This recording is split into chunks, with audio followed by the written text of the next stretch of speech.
Bison. Bison? No, there wasn't.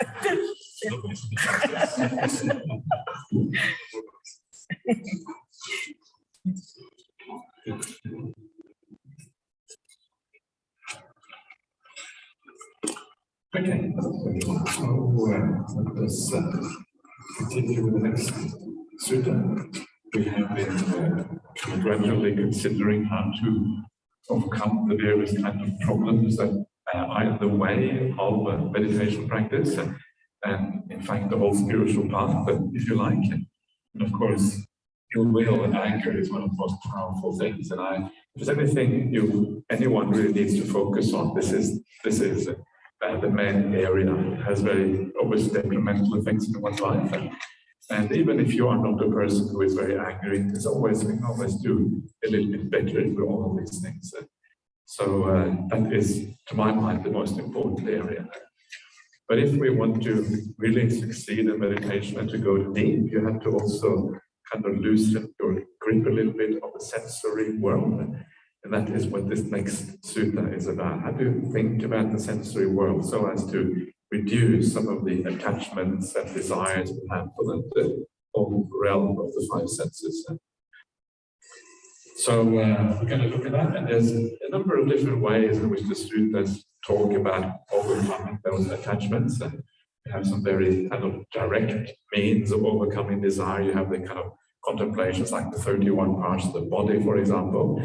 And someone asked me today about the cemetery contemplations, whether they are a good idea.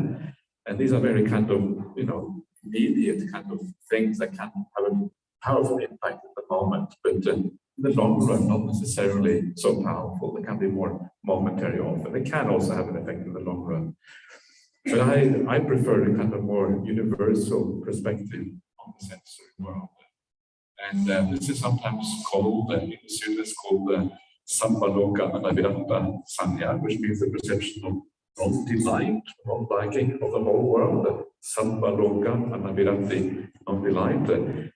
And this is a perception that is mentioned in the suttas.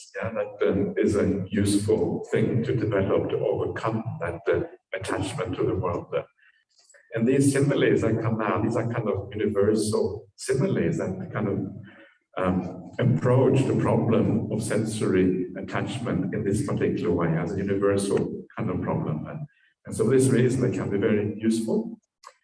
When we go through these things, please keep in mind that the idea here is to give you some themes for contemplation, so you can actually contemplate these things in your own life.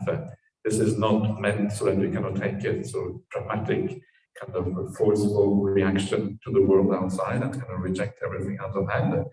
And that's, sometimes people do this and they go really over the top, but they lose that sense of balance in their lives. So just take these things as things to be contemplated. And when you contemplate them in the right way, they kind of have an effect, whether they just kind of start to lead you in the right direction. Whether you try or not, it just kind of happens by itself. So, because you start to understand that there is more to life than the sensory existence, more interesting aspects to human existence. So let us just dive into this first sutta, the beginning here. This is the Paṭicca Sutta from the Middle Length Sayings of the Buddha, number 54. And this sutta has 7 similes. And the similes are often the Buddha's kind of one of the ways the Buddha teaches the Dhamma, and often very powerful because similes often kind of have this evocative effect, and they kind of bring some emotions into it, and you kind of feel the kind of the power of these things. And it's something about similes that I find very attractive, especially in the suttas, that bring the more drier aspects of the Dhamma alive when you see these powerful similes. And often the good simile is often very close to the truth. It really gets to the point of what is going on there in a very kind of, you feel it in a much more, it becomes much more real than otherwise it would be just by having a kind of theoretical background. And these 7 similes that are talked about in the sutta, they are also found in other places in the suttas, and often they are just found by name. Yeah, so they talk about the simile such and such, and it kind of shows you the integration of the suttas. If you talk about something by name elsewhere, well, then it's obviously understood that it is expanded on somewhere else. Otherwise, you wouldn't understand what the name refers to. And this is how you can see how the suttas are like an integrated whole. They refer back and forth to each other, sometimes referring to whole suttas, sometimes referring to similes, sometimes referring to other things. And there's this kind of sense of a coherent, integrated, complete teaching, which is in part what makes you, gives a sense of confidence that these things come from one source. Yeah, they came from one person who awakened to these truths. Otherwise, it's integrated. You wouldn't expect that kind of integrated quality to that extent. Anyway, let's have a look at this. This is a sutta where a householder called Vimala is kind of wandering around, and he happens to stumble upon the Buddha pretty much. The Buddha is sitting at the root of a tree, which he often does, especially after maybe the meal time, and he goes into the forest or the woods, and he sits down at the root of a tree and he meditates. Sometimes some random person, they kind of randomly walk into the woods, and oh, the Buddha is there. Okay, this is interesting. Yeah. This is what happened to Vimala. He's kind of randomly walking around there. And then he comes to the Buddha, and the Buddha says, "Oh, householder, please sit down." And the moment he says householder, Vimala gets really upset straight away. Yeah, he does not consider himself a householder. And he gets upset, and the Buddha said, "Well, when you have all the characteristics of a householder, yeah, you have shoes, and you have a parasol in hand, and you're dressed like a householder." And and still, Vimala are not very happy, because he reckons that he has renounced many things in the day life, but he still obviously hasn't renounced that much. And then the Buddha goes on to explain these ideas about how to really renounce the sensory world. This is where this comes from, to really explain what it means to give up these things. Yeah? And this is where the similes come in. At the end of all of these similes, Vimala is a little bit more humble about his status, and he's sort of, okay, maybe I haven't renounced as much as I thought I had. Yeah, there's a bit further to go with all of this. So it's just the Buddha kind of skillfully drawing someone to, in the right way, to show them what the potential is for this on the spiritual path. So this is what the Buddha says to him. This is how he kind of wins him over. Only taking out the core of the sutta. It goes on for much more than this. There's a big section at the beginning about virtue and kindness and these kind of things. And then, so it's always structured. You can see the same structure. And first of all, start with virtue. Then you come to overcoming the sensory world, the other renunciation part. And this is what I have picked out for tonight. Or not specifically for tonight, but for this retreat, or whatever. So this is what the Buddha says. The first simile for sense pleasures or the sensory world. Householder, suppose a dog, overcome by hunger and weakness, was waiting by a butcher's shop. Then a skilled butcher or his apprentice would toss the dog a well-hacked, clean-hacked bone of clean-hacked, meatless bone smeared with blood. What do you think, householder? Would that dog get rid of his hunger and weakness by gnawing such a well-hacked, clean-hacked skeleton, or rather bone, meatless bone, smeared with blood? No, venerable sir. Why is that? Because that was a skeleton, well-hacked, clean-hacked, meatless bones smeared with blood. Eventually that dog would reach weariness and disappointment. So too, householder, a noble disciple considers thus: sensual pleasures, or the sensory world, or the sensory objects of the world, have been compared to a bone or a skeleton by the Blessed One. They provide much suffering and much despair, while the danger in them is great. So this here is kind of obvious what it is about. Yeah? It is about this poor dog, yeah, running to the dogs, especially if you see some of the dogs in India and parts of Asia, they are really kind of rough animals compared to, they're not like the pet dogs that we often have in Europe. They're really scruffy and really kind of mangy dogs, and they look really miserable. I've been to India a few times and seen some of these dogs, and they kind of barely recognize them as dogs sometimes. So they run around, they're always hungry, yeah, and of course the place to run is you go to the butcher shop, you sit outside the butcher shop and you kind of look through the window, you try to look as cute as possible, and it's like, what dogs are like, yeah. Maximum cuteness kind of brings out a bit of compassion in people, sometimes if you're lucky, unless the people are too stingy, like the butchers in this simile. And of course, for the butchers in ancient India, meat would be very valuable. You're not going to throw out valuable meat to a dog. So you kind of clean off as much meat as you possibly can. And then when there's kind of nothing left, you see the dog, okay, I'll give the dog the bone. Yeah, that's all I'm going to give that poor dog. The dog has come all that way, yeah, and of course the dog is hungry. It says here, hungry, weak, right? The idea of hunger, of course, is the similarly of craving. When you are craving, you are weak. It's kind of interesting, this idea of weakness, because it implies that craving makes you weak. Yeah, you are not really, your mind is kind of all over the place. Your mind is restless. Mind is agitated because of craving. You don't have the strength of mind which kind of samadhi and stillness can give you. It's a weakness inside. Attention all over the place. Not only that, but you're also under the control of other people. Yeah? If you have craving, you need to have your craving satisfied. It means that other people can manipulate you very easily. Because you are dependent on external things. If other people control those external things, they can control you. It's like in a relationship. Yeah, you know what it's like to be in a relationship with someone, and you kind of manipulate each other slightly. Isn't that true? I was in a relationship before I became a monk. I know exactly what it is like. It's kind of, and you can see other people, you see how it works. Yeah. There's always this kind of manipulation. You're trying to kind of get the other person to do the things that you want them to do. This is what life is like. Yeah?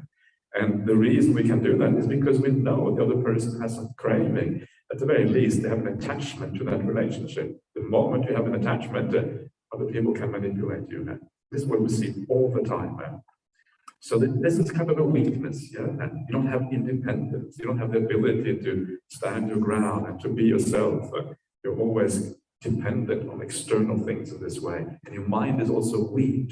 The mind is easily persuaded to do this or that. It doesn't have the stability or the strength to withstand things in the world. So craving makes you weak. It's kind of an interesting aspect of this idea of desire and craving.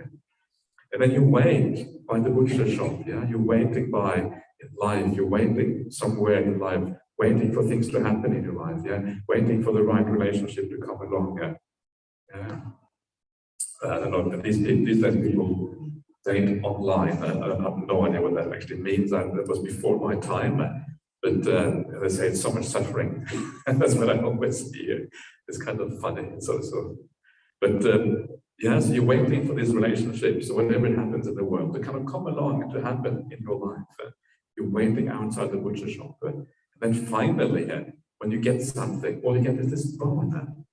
And you're really craving, you're really hungry. There's no sustenance on this bone. There's nothing to fill you up. There's nothing to make you feel, to get rid of your hunger. All it does, because it has blood on it, and the blood just makes you more hungry because it tastes a bit like meat. Yeah? That's kind of the point of blood. So your craving just increases. And your craving increases, and then finally, when there's no more blood left in that bone, you're going to lick it all off. Nothing more to do. What do? You run off to the next butcher shop. And you go out the next butcher shop, looking through the window and trying to be cute again. The same thing happens in the next butcher shop, yeah? And then you get even more craving, and you run off to the next one. And you keep on running and running and running in this way until you die. Right? That's exactly what happens. It sounds kind of bleak when you say this, but this is exactly what happens. And then the dog eventually dies because it can only run so far. And then what happens when that dog dies? It gets reborn as a little puppy. Because reborn as a little puppy, where do you think your mother takes you? Takes you to the butcher shop. And it starts over again. And again, around and around and around in this way, carries on. And there is never any satisfaction. There's always this running after things, never really finding any satisfaction in that realm. This is the Buddha simile for the sensory realm. It's really stark. And so the idea here, you have to try to see if you can recognize this in your own life, whether there's actually some truth to this. We're always running after things. You try out one relationship, it doesn't work out, okay, so you go on to the next one. And it never occurs to you that maybe it is impossible to have that perfect relationship that you want. It's just the nature of relationships that they're going to have be problematic.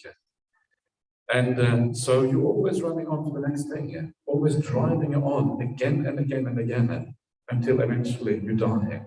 Then you can start again in the next life. You start from scratch. I don't know what about you, about your life. When I think about my own life, all the things that I've been through this life, going to school, having problems, whatever, everybody has many problems, but some problems at school, going through, then to university, sometimes being miserable and depressed, other times being quite nice, and then doing all of these things. Would I want to go through all that again, eventually becoming a monk? Of course, that was the best move so far in my life, but all of those things, would I want to do all that again? No way, I've had enough of all that. Once is plenty enough to go through all these things. What about you? Would you like to go through all of those things in exactly the same way that you have gone through in your life? Most people would say no, it's been difficult enough as it is. Yes, there have been some good moments. Sure, of course there are some good moments. There's lots of good things, but also there's a lot of things you don't really want to have to learn all of those things again. Because one of the nice things about life is that you learn some things on the way. You don't make those same mistakes again. But what the Buddha says, you're going to make those same mistakes again in the future. You're going to have to relearn those things again in your next life, and the life after, and the life after, and the life after, with no end in sight. This is kind of why samsara is such a depressing place, because you just go on making the same mistakes, never really learning, because in the process of dying and getting reborn, you forget many of those things that you learned. There's going to be some imprint of things like if you live the spiritual life well, of course there will be an imprint from that. But for most people, there is no deep learning going on. And because there is no deep learning going on, they have to redo those things again. And this is kind of aversion. I really don't want this.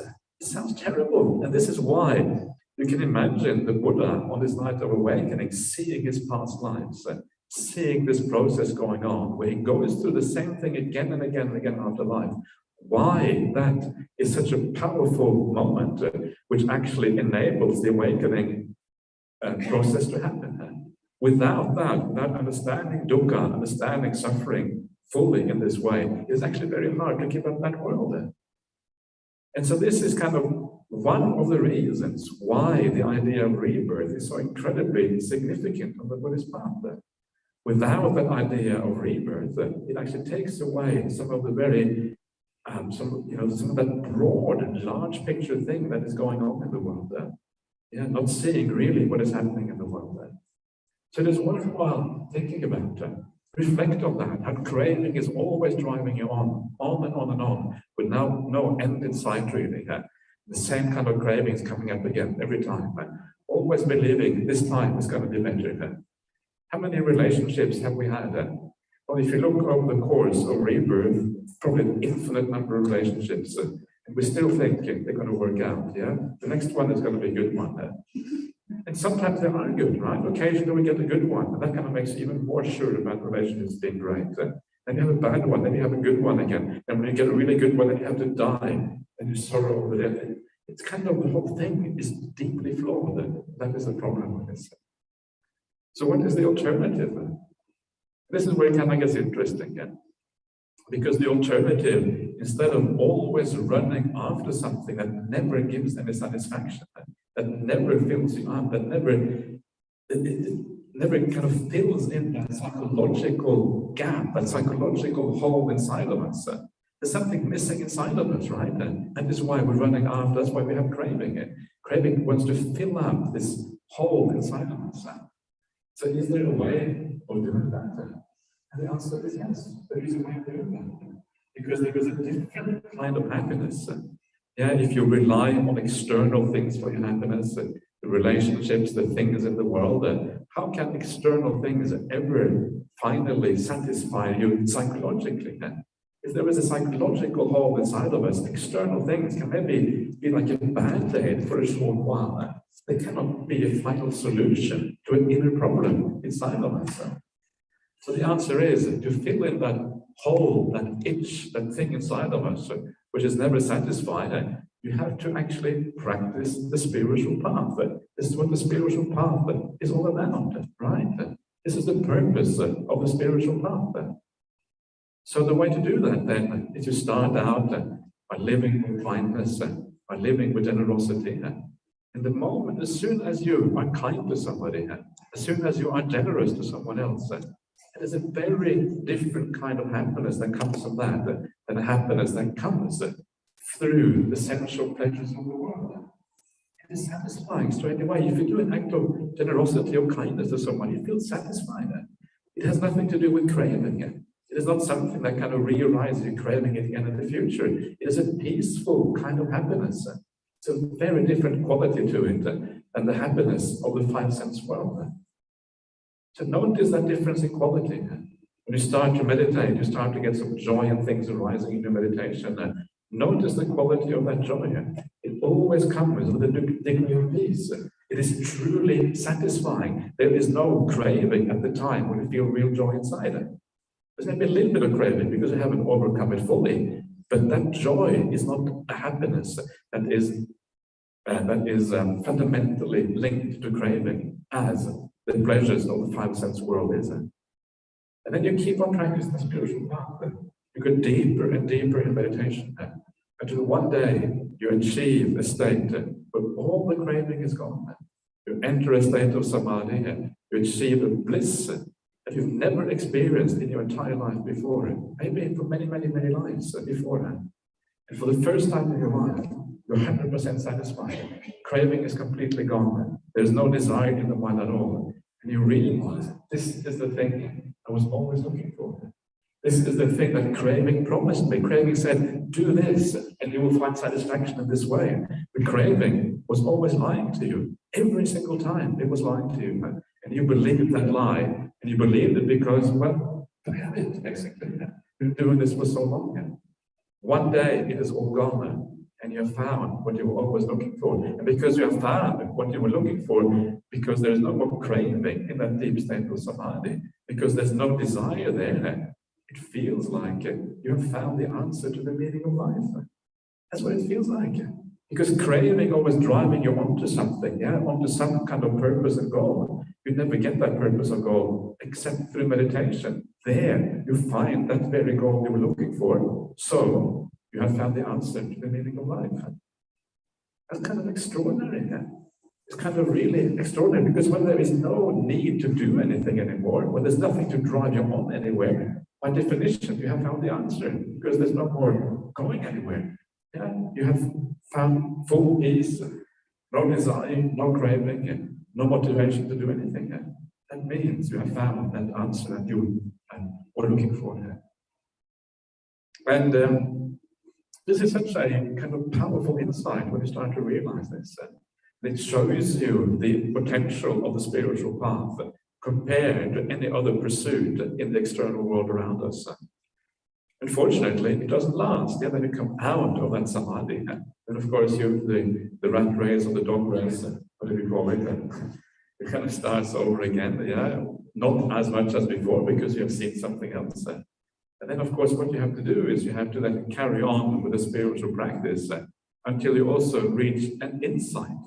The insight that this whole thing really is just pointless and all craving is completely ended once and for all.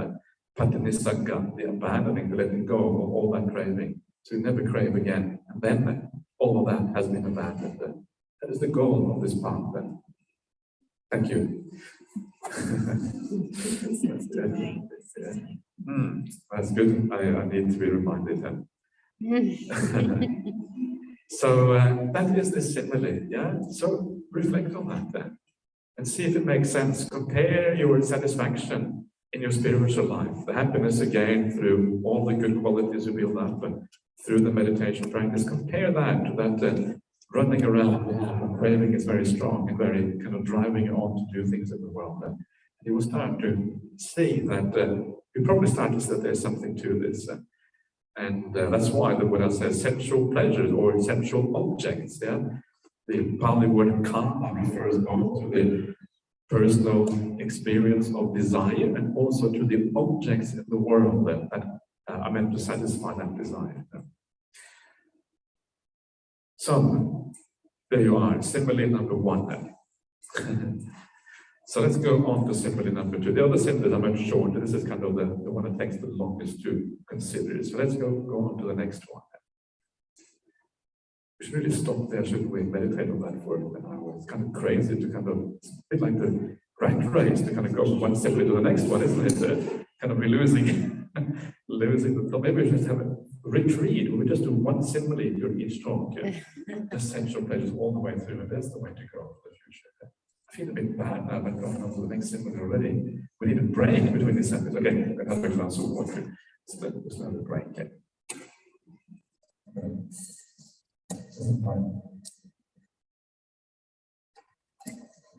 Especially sounds like you have a good Dhamma.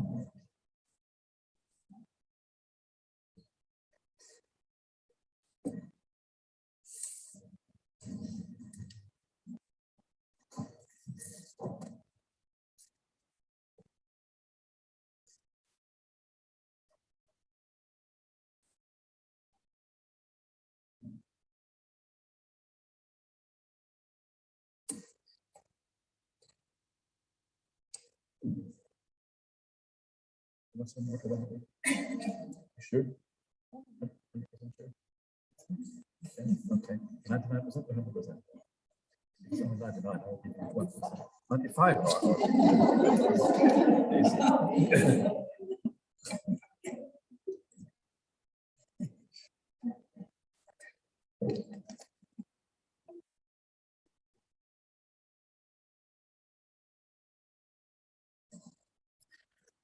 Okay, so let's go on to the next simile.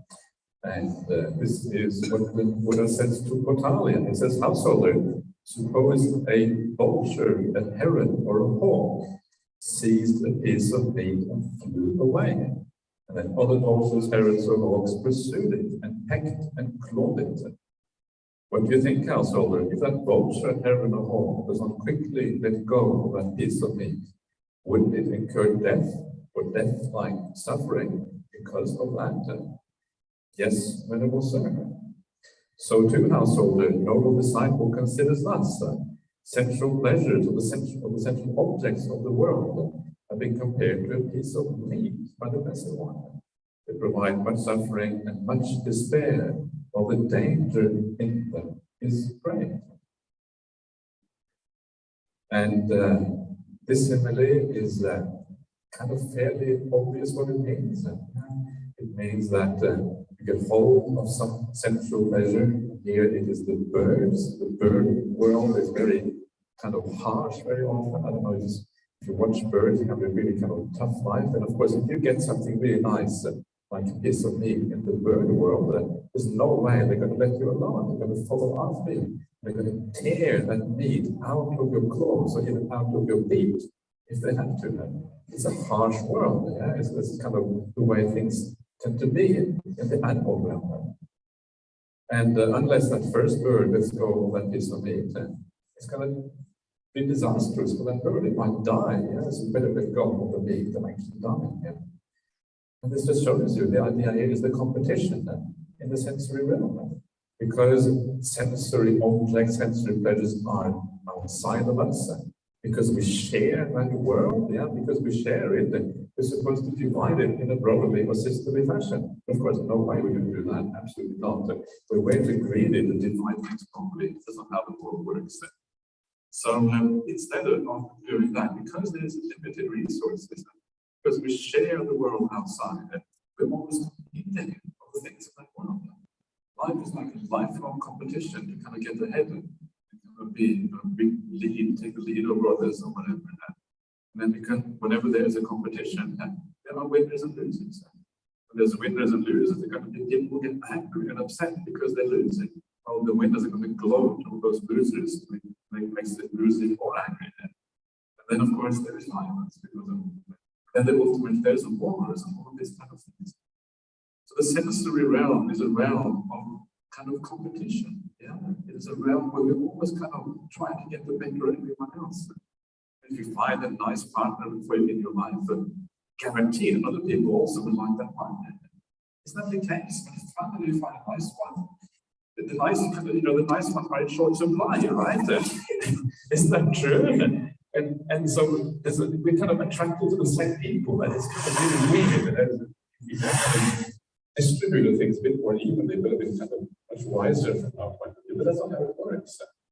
So once we get a good partner, we don't stop worrying at that point. First of all the hassle of finding a good partner, get on Tinder and kind of meet up and then reject 1,000 people before you find 1,001 turns out to be the right one. Or the dukkha. And then eventually when you find a nice person, then you get jealous. Yeah? You get worried. Where are they? They're coming back late. What's happening? What's going on? And it's actually, there's always this concern underlying it. That as soon as you're attached to somebody, as soon as you find something nice, because it is nice, you will guarantee it attached to it. And then all these other problems arise as a consequence. Or we fight over promotions in job. We compete within our company instead of cooperating with each other. Sometimes we fight or we compete with each other within the company because everyone wants to kind of get ahead. Everyone wants to get the raise. Everyone wants to, be successful. And we should really ideally cooperate with the companies. But very often it's like that. Or we fight over the inheritance. One of the most amazing things that we see in the world. The parent generation dies and the children fight over the inheritance. Very often, the more wealthy the family is, the more they fight. And you read these stories. In fact, you don't have to read many stories to know that very often they kind of have the most bitter fights of inheritance happen in the most wealthy families. It's kind of crazy. When there's more than enough to go around, people fight the most. Whereas people who don't have very much, okay, yeah, fine, you take that, I'll take that, and kind of deal with it. So this is how the world works. The children fight over the last sweet, the last cookie. The monks in the monastery fight over the last sweet. Let's see, I know that doesn't happen. I'm just not making that up, but we have so many sweets, there's no way we're going to fight over that monastery there. What is one? I was just joking. Yeah. I was just saying, I was just messing around. It was like I've been on Ajahn Brahmali for too long. I can't stop myself from saying silly things. It's kind of one of those conditioning that happen there. So that's my excuse anyway. So it goes on and on and on. Yeah. And in fact, our whole system of our society is really made for competition. Yeah. Almost all countries these days have a kind of capitalist economic system. The capitalist economic system is based on the idea of competition. Because it's based on the idea of competition, there's always going to be winners and losers. Because there's always going to be winners, there's going to be angry people, there's going to be all of these things. So I think one of the results of a capitalist system actually is a lot of anger, a lot of ill will, even wars and violence is an outcome of it. I'm not saying there is a better system. I'm not saying, there is no system that's good. That's basically wrong. Any system you like, political system is going to be undermined by human defilements. So it doesn't matter. This is not a critique of capitalism as such. I'm just saying that this is the outcome of these things. I'm not here to talk politics. I'm just here to kind of point out the problems of the world.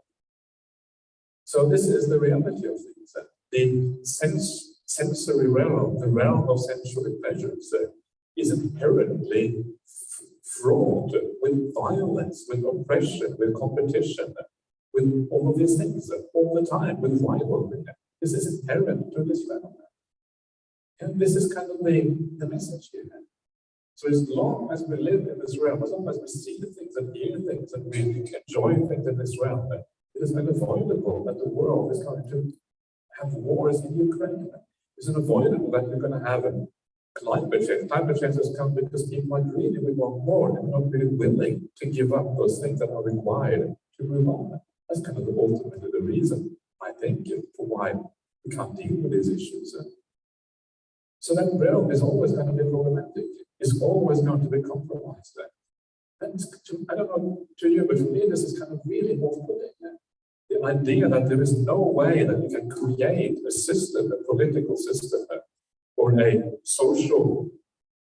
have a social structures that somehow ensure that the world is going to be a peaceful and equitable place without violence, without problems. There is no such thing.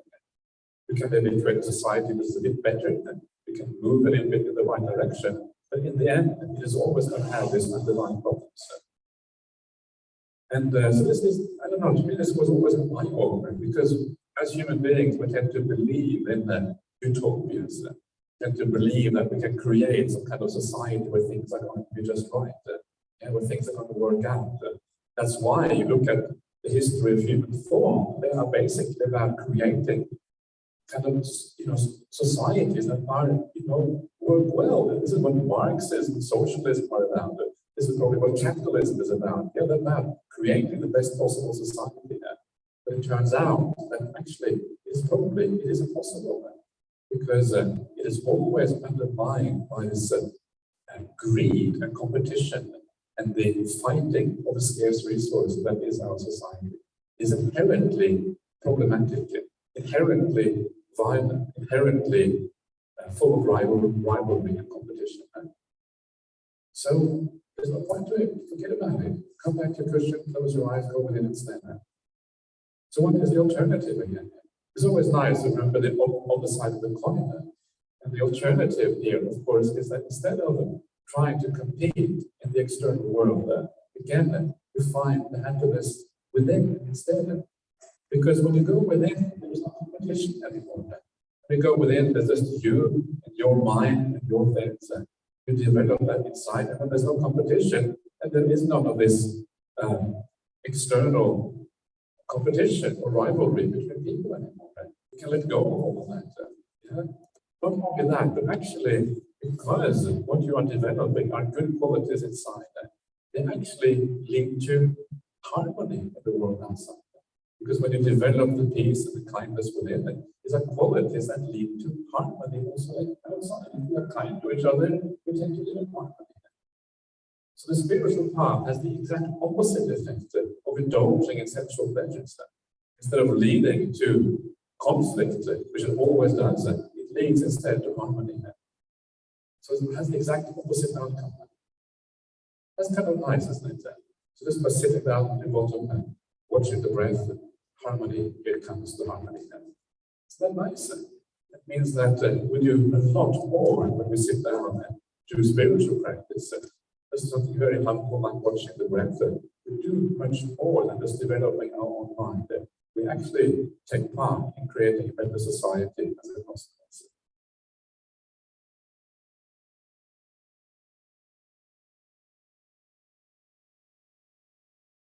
All right, let's go to the next one now.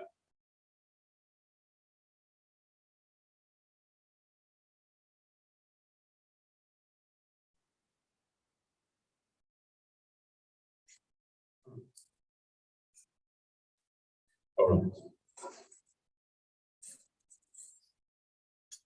Are you ready for this? This is kind of, yeah, you're right. Yeah, it's not too much going on go. Okay.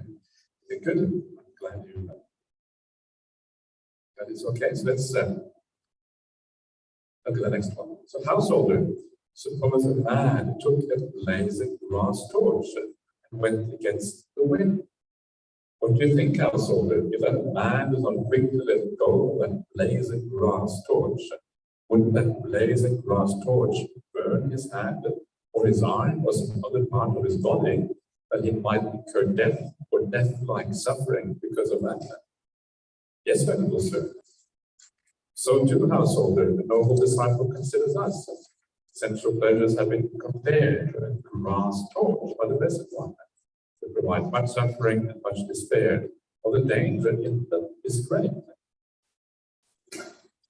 So, blazing grass torch, yeah, it is kind of useful because you can see what is going on. You get some light, and you can kind of see your way around the dark. But if you grab it the wrong way, and the wind comes in the wrong direction because it is a grass torch, you're going to be covered in embers before you know it, and you're going to be on fire.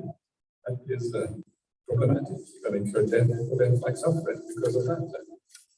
And this is like the sensual objects of the world. Yeah? If we use the sensual objects of the world in the wrong way, if you attach to them too strongly, that's like going against the wind, using them in the wrong way, attach them to them too strongly, and you're asking for suffering. You're saying, please, we are suffering. Please don't say that. It's so stupid. It's not a good idea to say that. That is basically what it comes down to. Yeah? Every time you attach to something, you're asking for suffering. Because nature is going to come, and nature is going to ensure that that attachment is not going to be able to work out.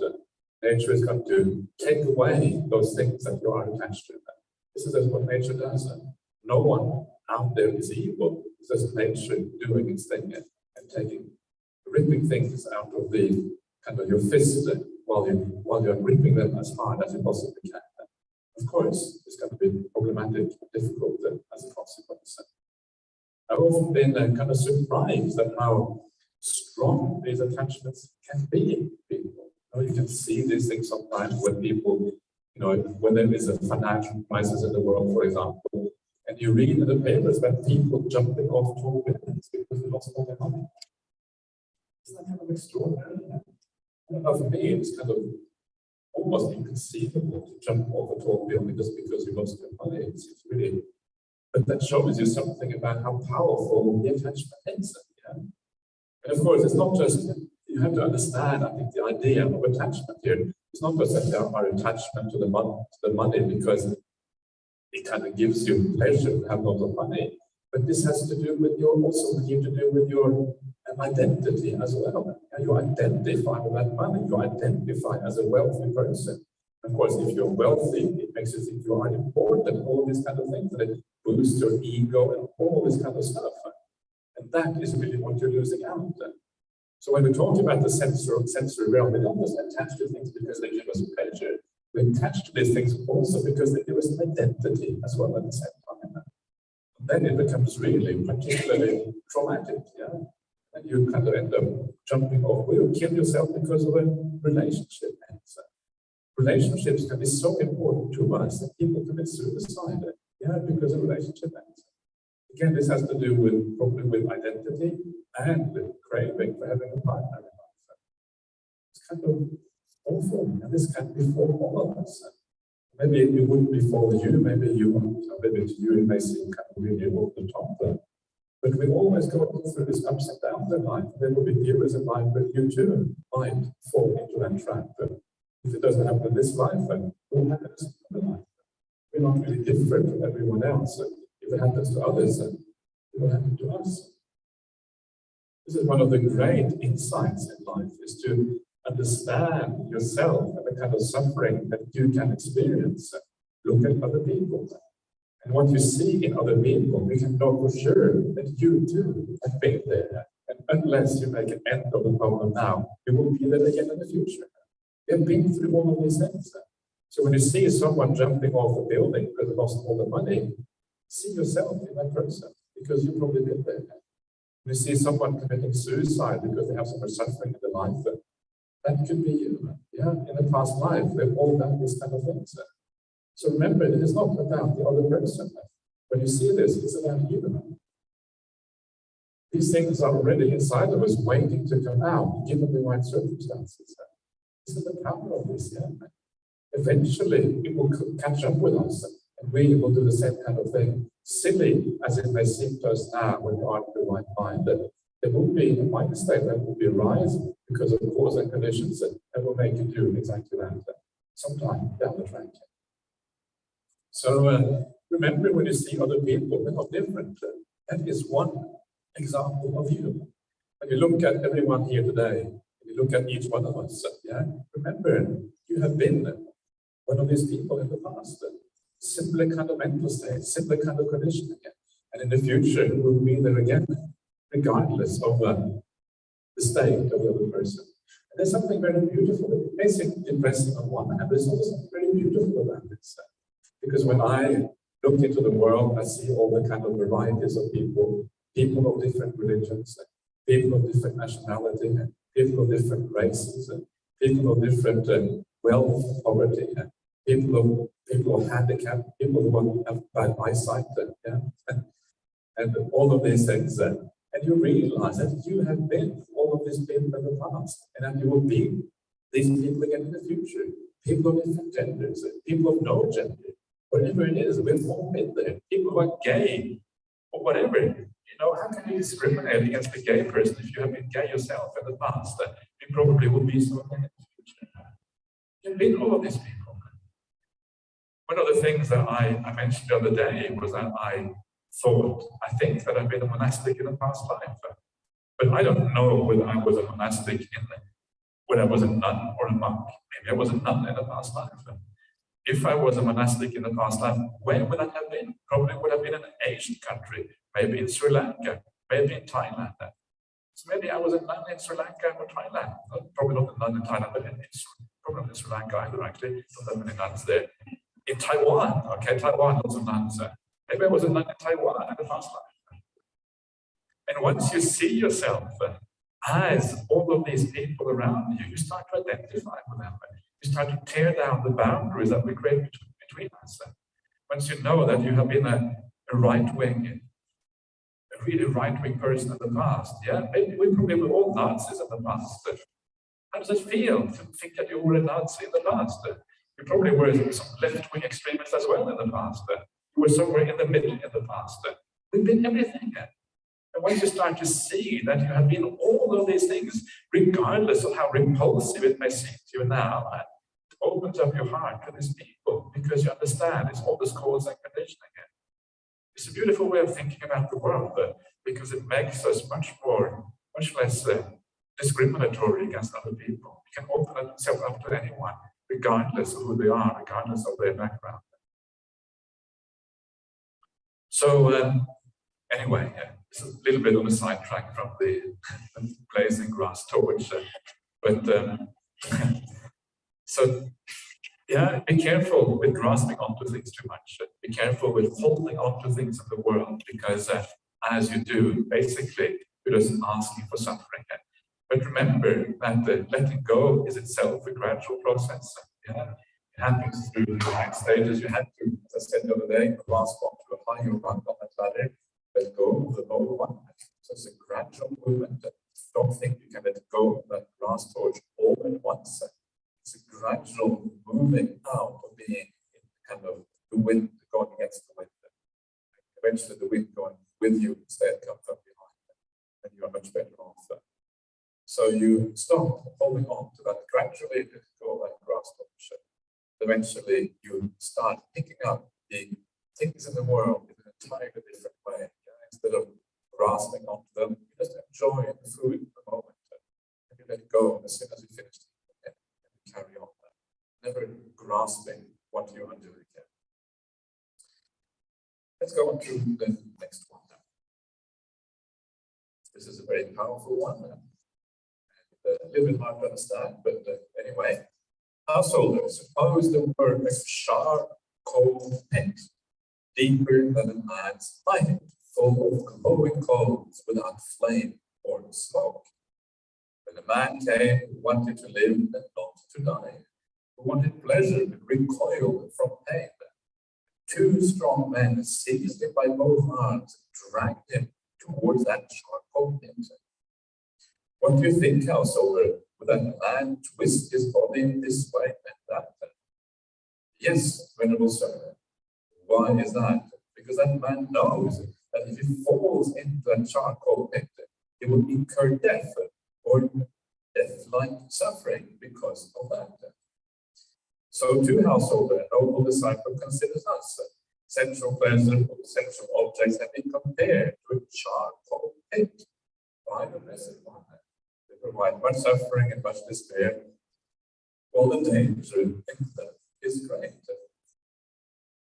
It's one of these extraordinary symbolisms that are so difficult to understand. Yeah, the sexual pleasure. What's the problem? Yeah, just enjoying yourself a little bit, having fun here, fun there.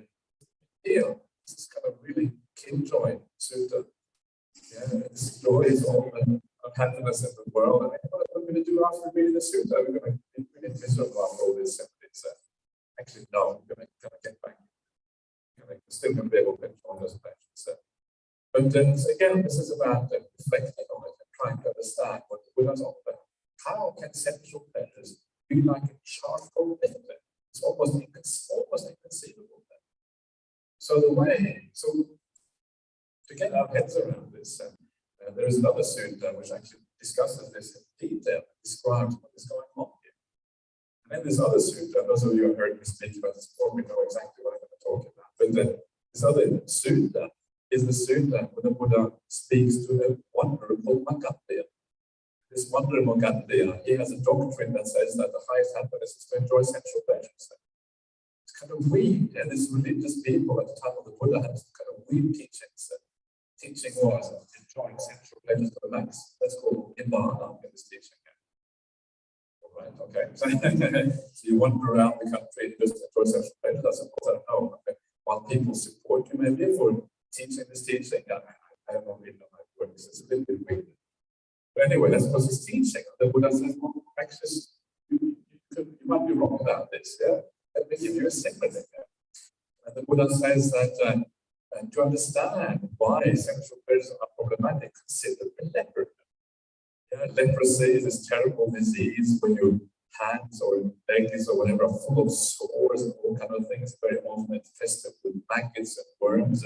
And often it's just incredibly itchy and really unbearable. In fact, it is so itchy and so unbearable. It is common for a leper to burn their hands over the fire. Yeah? They burn over the fire because that gets rid of it somehow. That is more pleasurable than to actually carry it, to walk around with these itchy limbs. So they burn their hands over the fire. So the Buddha says to this Magadya, well, imagine this leper, he burns his hands over the fire. But then sometime later, he finds a doctor.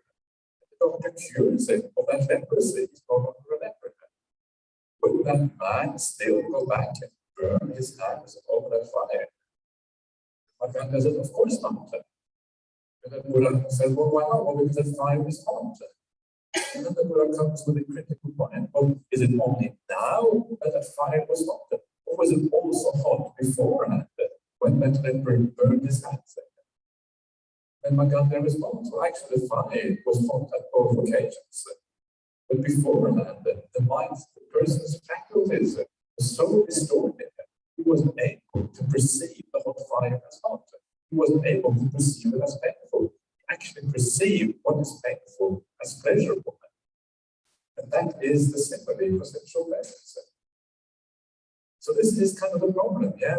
Because of the distortion in our outlook, we perceive what actually the Buddha claims to be painful here as pleasurable. And a good example of this would be like smoking. Yeah?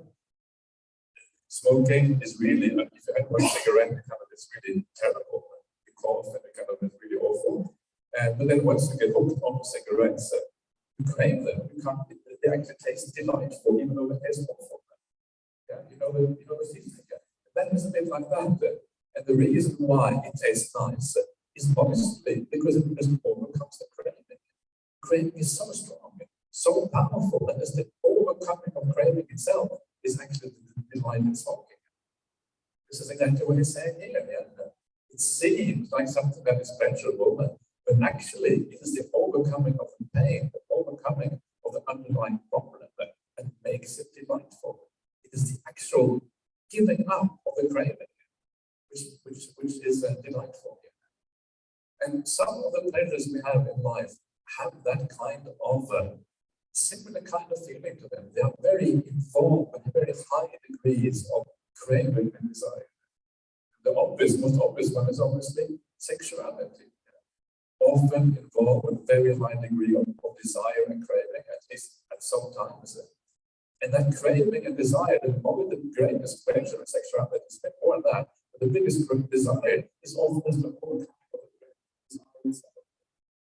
That is the biggest thing, right? This is essentially what comes out of this kind of text here. And once you start to realize that, actually this is really kind of a fool's game. Yeah? And this is why when you finally become fully awake in access sexuality, is not interesting at all. Because there's an inherent displeasure, inherent pain in that thing, which is that craving, which is that restless and agitated mind that goes with it. This is, I think, the main kind of message in this particular system. It's hard to see. Yeah? It's very difficult to see because it's so outside of the way we normally think about these things. But if you reflect on it, I think you will see that there's a lot to it. And this is obviously why Buddha teaches these things. Anyway, similarly on the charcoal pit, it's a bit challenging because this kind of goes outside of how we, way outside how we don't think about these things. But anyway, there you are.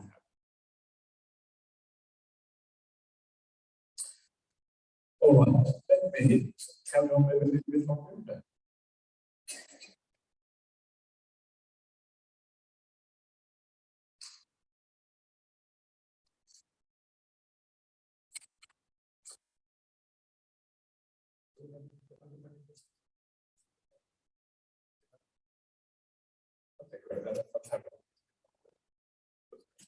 Okay, so a couple more sentences.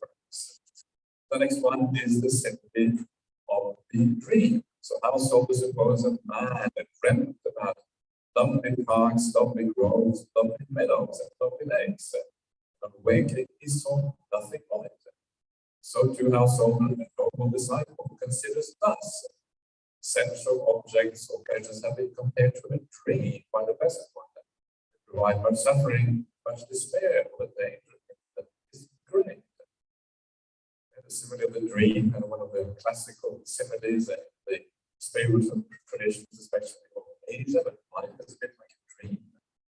This is really it. Life is a bit sensual pleasures, sensual growth, it's everything around us. It really says that life is a bit like a dream. That's essentially what it comes. This comes down to that. And this is really, this can be interpreted in different ways. But one way to think about this is to always to reflect on it.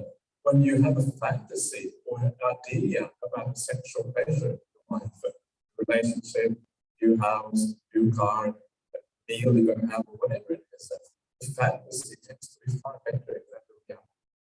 Dream is much better than actually what happens with it. Especially with relationships, right? The kind of ideas we have about relationships. I just remember myself when I was very young and probably extraordinarily foolish. But I remember these ideas about kind of finding a girlfriend, and how that was going to be like. And just the kind of fantasy, just utterly unrealistic. And you have no idea how realistic it is at the time. Talk about rose-tinted glasses, or I don't know if there's a stronger word for that, but it's kind of super rose-tinted glasses with enormous amount of roses or whatever it is. And yeah, this kind of really false new reality. And the reality, of course, once you come into a relationship, very, very easy. And so it is with so many things in life. Yeah, you get a new house, you have this idea of a dream house, you have this beautiful place. And then, of course, when you get it, turns out not to be as anywhere near as wonderful as you thought it would be. It starts falling apart as soon as you get it, then you have to start repairing it, right? The burglars and house. If there's a large house, and killing it, wow, so much fun to clean it. Maybe you get some domestic help to help you out. That domestic help turns out to be dodgy. Maybe, oh, what happens? Yeah, there's endless problems. Yeah, regardless of what you do, there's going to be problems. So the dream is one thing. Reality is something else. And so this is a very nice way of understanding the simple nature of craving. Promises that then doesn't deliver. Promises there, the delivery never actually matches the promise. This is one way of thinking about the symphony of the dream. Another nice one that I like to sort of think about the symphony of the dream is when I go back to places I used to live like a long time ago, 30, 40 years ago. And I go back to those places, I think, did I live here? Gee, at that time I was attached to that place. It was kind of special to me. And now it means absolutely nothing to me at all. Or I mean some of the people I kind of knew when I was a child, I was friends with, yeah. I was in my teens or whatever, in pre-teens. Now I meet them, I think, I got nothing in common with these people. You know, well, how come I was friends with these people in the first place? It's kind of weird. And so it is with our attachments. Yeah, when you look back, it's like a dream. It's like something that doesn't seem real anymore. It never really had an essence in the first place. Then you look at your attachments that you have now, and you think, well, those attachments that you have now will be exactly the same 30 or 40 years down the track. It will seem like a dream. It will seem like nothing. It will seem like empty things that have no real meaning anymore. Then you start straight away to reevaluate the attachments that we have right now, because you understand that in the longer perspective, actually, they are meaningless. Imagine seeing your past lives. And when you see your past lives, you see the relationships you have there, you see the things that you had at that time, you see the attachments that you had to your identity in the past life. You think it's crazy, yeah, because now it means absolutely nothing to you. Relationship in the past life, right? It's nothing. In a future life, the relationships you have now will seem exactly as empty and silly.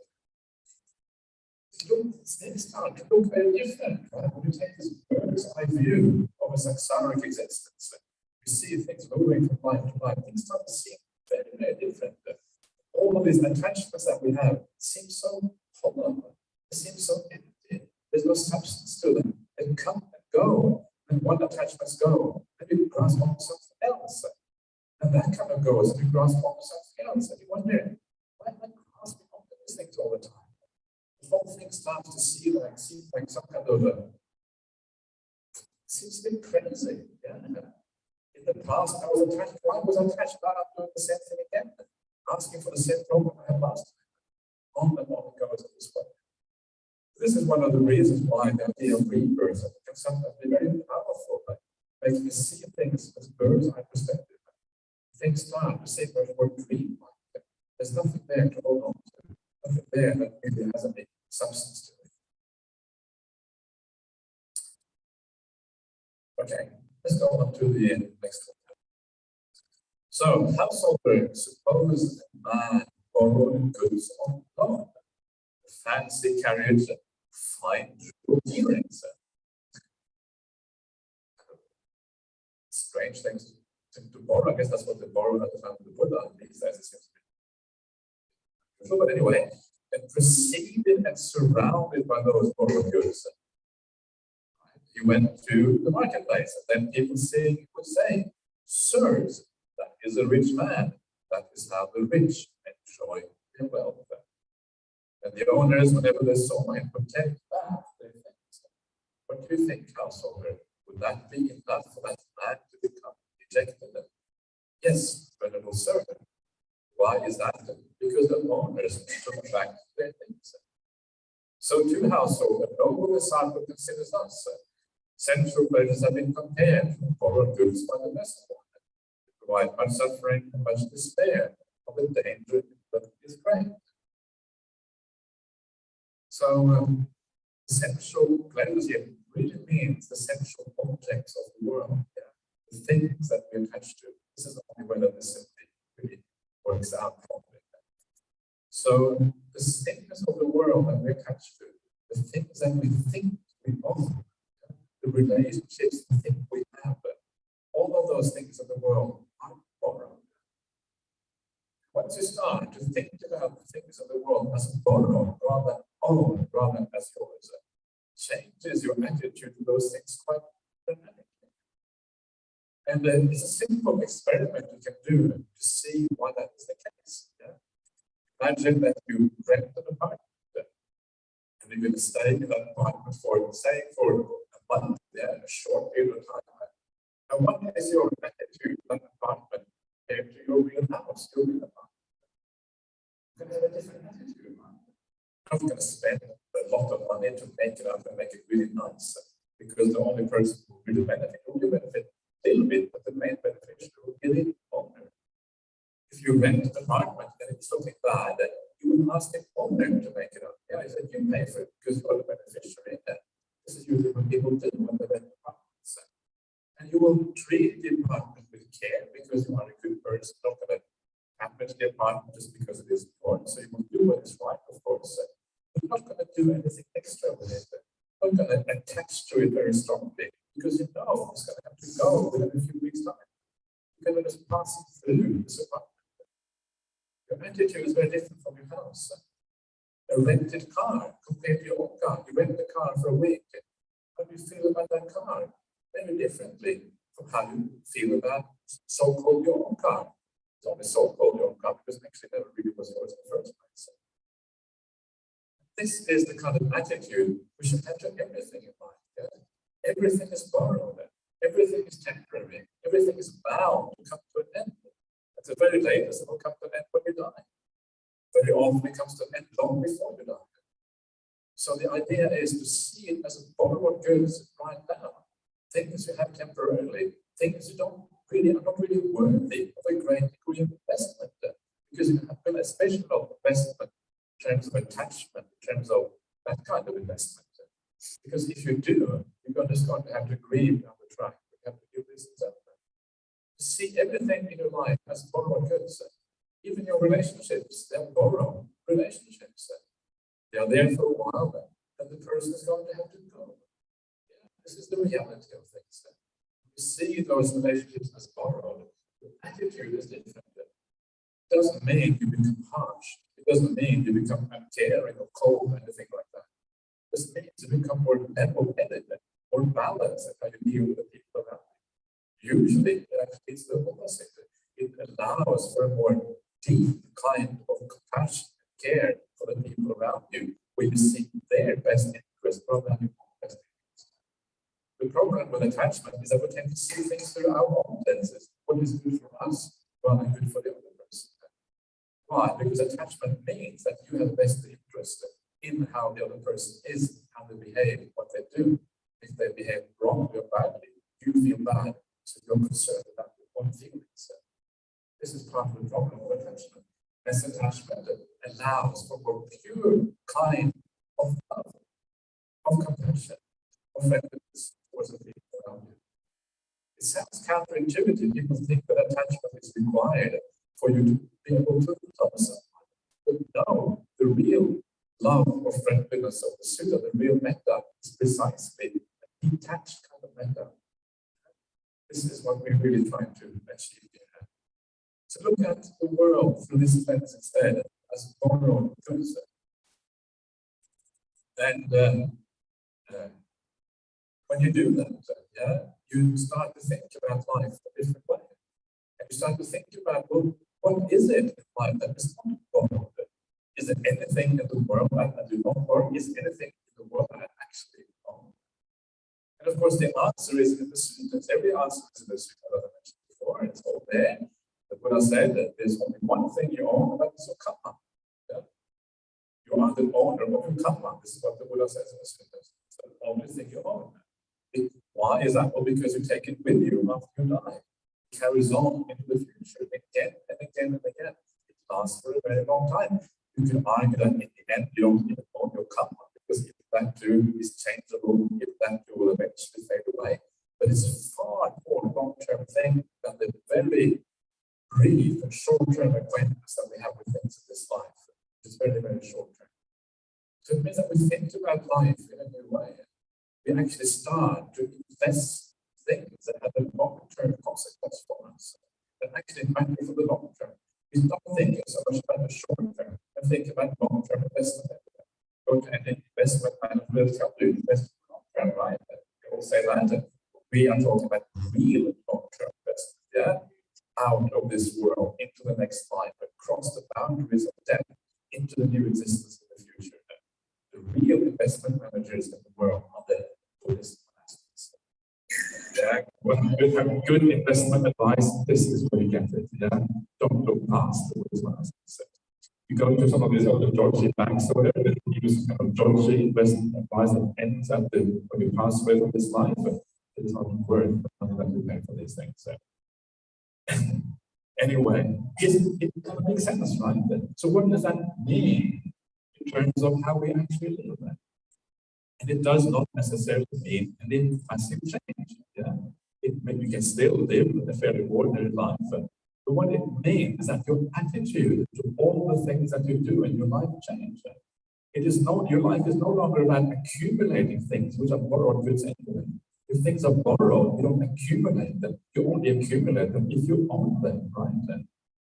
So your attitude is different. Your attitude is rather, how can I live my life? All of these things, how can I do things in my life with the right spiritual qualities? With kindness, with care, with compassion, with understanding, with metta, with karuna, with all of these things that we're trying to develop on the Buddhist path. That is what becomes the most important thing for you. Because then you are investing for the long term. And you ask yourself always not what can I get in this life, but you ask yourself, how can I do things in the right way? The how becomes the thing that really matters in your existence. How can I live in the right way? What you get is not so important, it's how you get it that really matters in your existence. It changes your attitude to things almost completely. Instead of being a materialist person like so many people are in this world, become a person who is concerned about the way in which things are done rather than actually want to be alive. It's a different outlook, a different way of thinking about things in this life. And then you are investing for the long term rather than investing for the short term. And then if all your endeavors in this life, don't work out, and you don't actually have any success in your work or whatever, well, it doesn't matter so much because you have success in your heart and you will carry something good with you into the future anyway. And if you are successful in this world, great, you are successful, and you still have developed the good qualities in your heart that will carry with you into the future. We never know when the life in this world is going to be successful. You may work incredibly hard, you don't actually have any success in building up a career or building up wealth or any of those things, if that's what you're interested in. And so if you succeed, that is all. If you don't succeed, that is what your entire life is about. What does it feel like when you come through that? Imagine you spend your whole life just building up possessions, building up money, building up status for yourself, building up position in society. And then you come to the end of your life. This is all we have done. When you come to the end of your life, and everything you have made in this life, you have to give it up. What does it feel like to be on the deathbed? You never really considered that you had to give all these things up. You never really considered the future beyond death. You feel very confused, yeah? And you start wondering, have I wasted my life? I've spent all my time building up this material thing, making a beautiful house for yourself, all these kind of things. But you've done all of these things that you can't take with you. And now it's like you stand naked. There's nothing you can take with you into the future. It's kind of bound to be a disastrous dying process, if that's how you feel as you're lying on the deathbed. So instead of feeling like that, you feel that you have spent your life well. You lived the best possible life you can by building up your spiritual qualities, building up your mind, and making your mind a more beautiful and pure place. And then when you come to your deathbed, you can look back and say, yes, I did my very best. I created something that I can take with me into the future. If there is no future life, that's fine. But if there is a future life, I will be able to take all of these things with me into the future. Then you don't feel like you have wasted your time. You feel you have invested wisely through this particular process. So think about all the things in this life as borrowed things. Yeah? Your relationship to things, your status, your position, whatever you are, your sense of identity is also borrowed because it depends on if you're wearing this kind of robes and you have one identity, if you're wearing something else, a different kind of identity, if you shave your head, it's one identity, whatever it is, your position, all of these things, all of that is borrowed. When you leave this world, the only thing you bring with you are the qualities of your heart.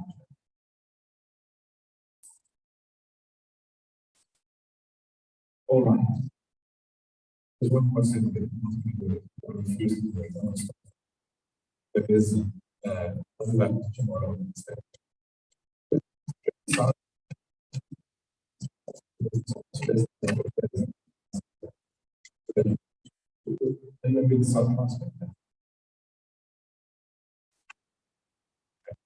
Sadhu, sadhu, sadhu. Okay.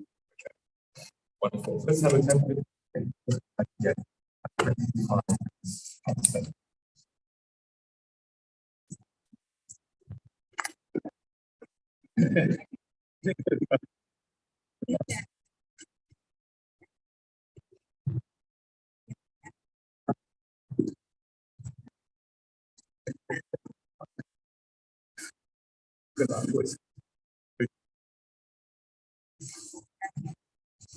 What are behind?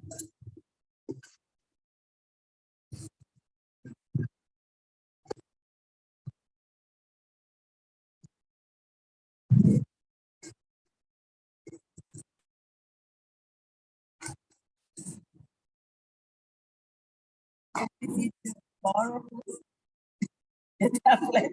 So you have Yes.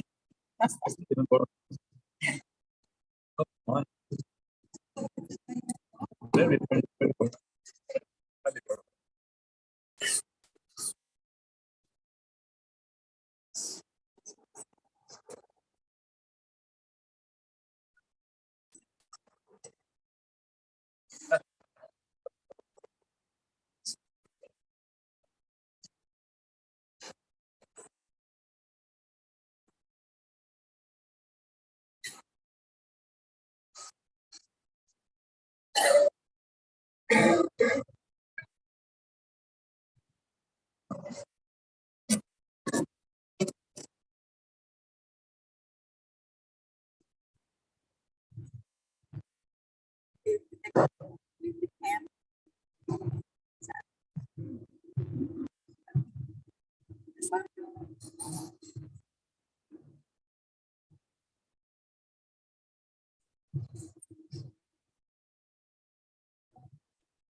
But I didn't do it intentionally.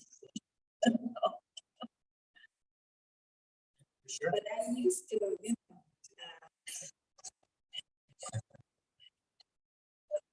at the water.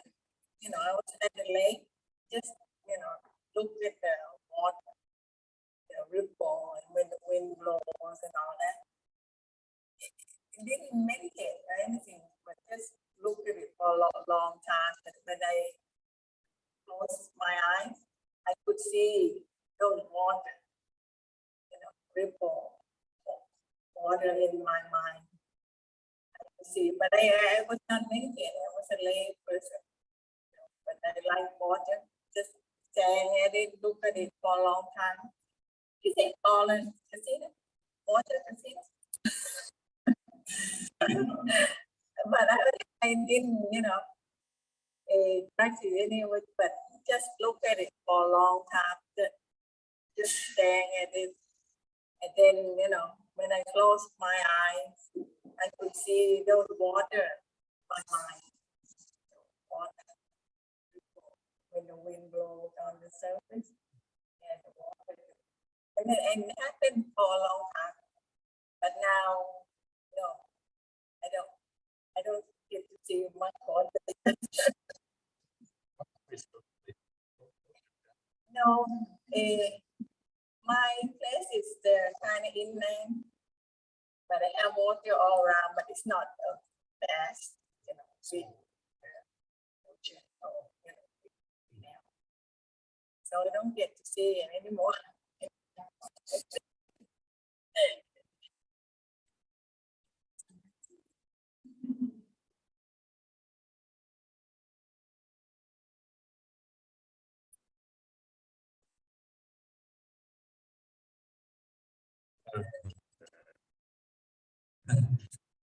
It's some monastics are doing this in application.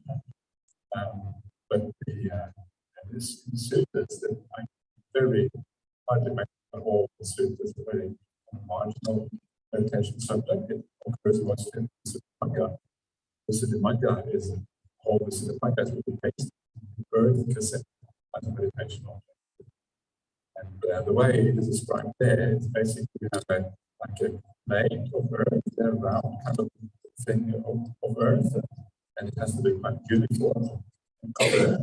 And then you just watch it, just like Venerable was saying, if you keep watching something too long, not for too long, if you keep watching it for a long time, and it eventually kind of gives rise to a reflexive picture in the mind, which is basically the counterpart to the external thing. And once you have a mental image, you can keep on focusing mentally on this thing. And so this is kind of the idea behind it. But it is very marginal and as soon as you can try it if you think it may work. But the most important quality of meditation to work is not whether you have a visual mind or not. But the most important thing is whether you have the ability to be still with this thing. That's the most important thing. And ability of stillness does not really have to do whether you are visual or not as such. If you have that stillness ability to let go of the world outside, then you will be able to usually use different kinds of meditation. Sitting as one of them. The breath also, most likely, you will be able to do the prerequisites for being able to do meditation practice. One of the kind of rules that I usually follow, I usually ask myself, what does the Buddha teach? And there's very little sign of the Buddha teaching as in a meditation in the suttas. Because of there's only usually a list of 10 kasinas, these are the 10 or 8 kasinas or whatever. There's no description of how it is done or anything like that. That only happens in the Sutta-retreat, which is a commentary. So I just have to focus on the breath because that's what the Buddha recommended most of the time. So, but I guess there's no hurt in trying. As long as you don't use these meditations for dodgy purposes. Some people like to do the kasina, but the fire kasina. But I'm not sure if it's recommended. So anyway. So people staying at the sun. Yeah, they just sit there and stare at the sun. Okay. In the morning. No.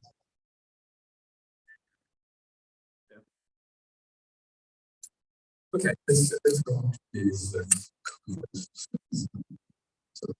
Number one, dear Ajahn, none of my family members is Buddhist, nor have any interest in meditation. I'm always wondering how to explain them in a wise way what the meditation retreat is about, so they can understand and maybe get some interest in meditation.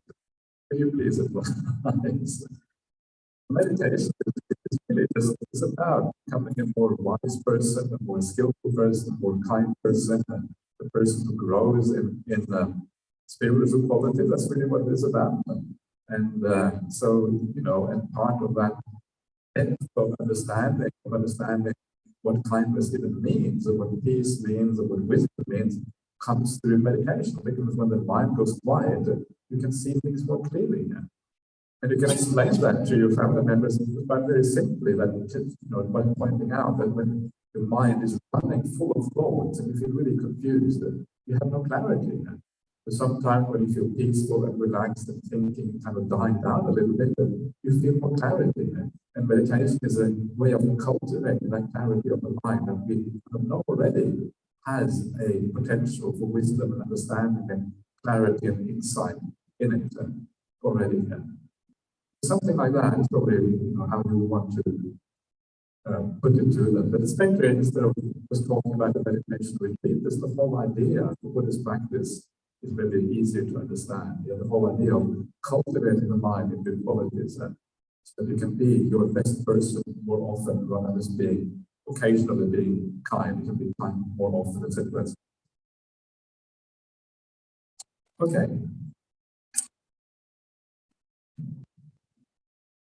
On Zoom, okay. Regarding metta meditation, is it important to be very formulaic about it, or is it okay to freestyle a little bit? It's perfectly okay to freestyle a little bit. You don't really need to say all that much at all. Actually, more important than what you say is the mindset that you set up at the beginning of the meditation. That is more important. You have to have a mindset that, you know, sees the good in other people. You have to have a mindset that kind of remembers the ideas and spiritual ideas and sees them in other beings, kindness, compassion, generosity, these things. And when you see that in yourself and others, that's when metta becomes possible. And sense of gratitude perhaps towards other people can be very, very powerful in developing metta meditation, because it is, these feelings are very closely associated with each other. You know? So, yeah, don't need to be formulaic, and try out different ways of doing the meditation. Try different kinds of beings. Yeah? Try having sometimes you can just have metta to the various directions without actually individuals. And you know that there are beings there in all four directions, so you wish all those beings in the northern direction, you wish them well. All the beings in the north, you know that there's lots of nice people, lots of all kinds of beings in the northern direction. You just imagine them in your mind's eye, you know all the good qualities of their hearts, and then you wish them well. And it's kind of, that's also quite nice, because once you're dealing with individuals and dealing with people, you tend to see kind of maybe more that is often useful for mental health. You see that, you know, it's very easy to see both the negative and the positive. Not always. There are some people we can see almost only positive things in, and you can have mental with them. It varies a little bit. So try different things. And people are very different, or a little bit different anyway, what sort of things actually triggers them. Some people might focus on the Devas. You know? The Devas are just beautiful beings with very pure qualities, very pure hearts. And beautiful as they can be, and you might get reborn as a Deva through different. Like you're doing now, they could reborn there because of their good actions, and you are doing the same one now. You may become this beautiful, luminous being full of good qualities. It's like kind of cool. And then those beings are there now, and they are really worthy of respect. They have been really well. They have deserved what they have achieved. Those people of us. They was really wasn't happy with that yet.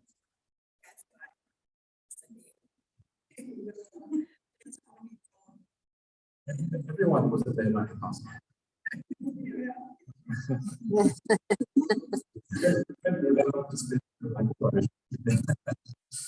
Anyway, so, okay, there you are. Next one. In your teaching, you mentioned kindness and compassion a lot. What about love? It seems that the concept of love is not covered by Buddhism at all. Why is that? Is love hidden under some other name? Well, it depends what you mean by love. I mean, love is, it is always a bit almost tainted by the fact that it usually involves attachment. And because of that, the Buddhist idea of love is not really attachment. So normally you would say that love is covered by metta. And metta is usually the Buddhist word for metta really means friendliness. Yeah, but I mean, distinction between friendliness and love is very kind of grey. You can say that love is maybe a very powerful kind of friendliness. You feel very strongly about the good qualities in other people or something like that. But it is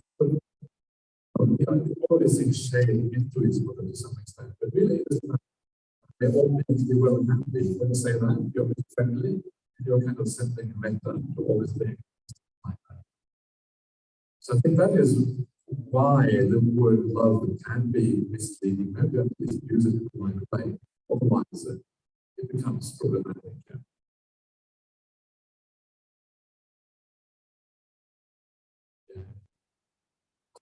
Okay, so good luck.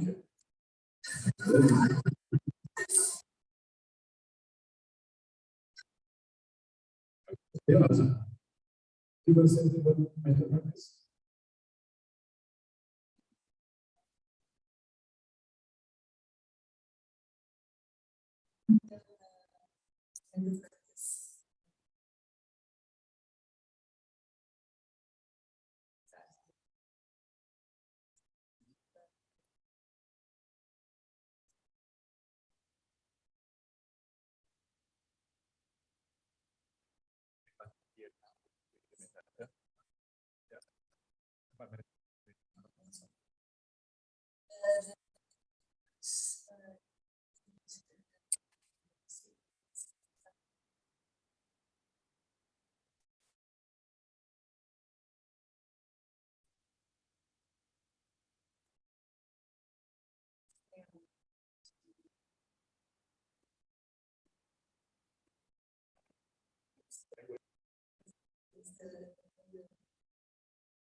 In Sri Lanka, they call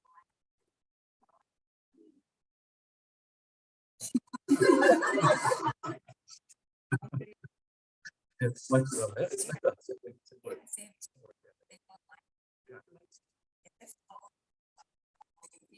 Yeah. Okay. To tell everyone. I don't know. I live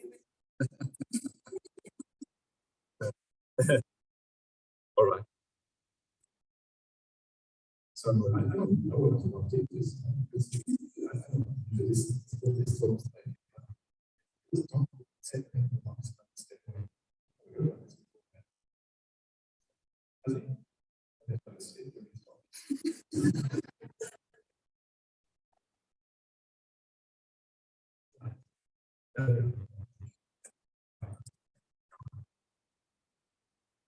All right, let's move on to the next one.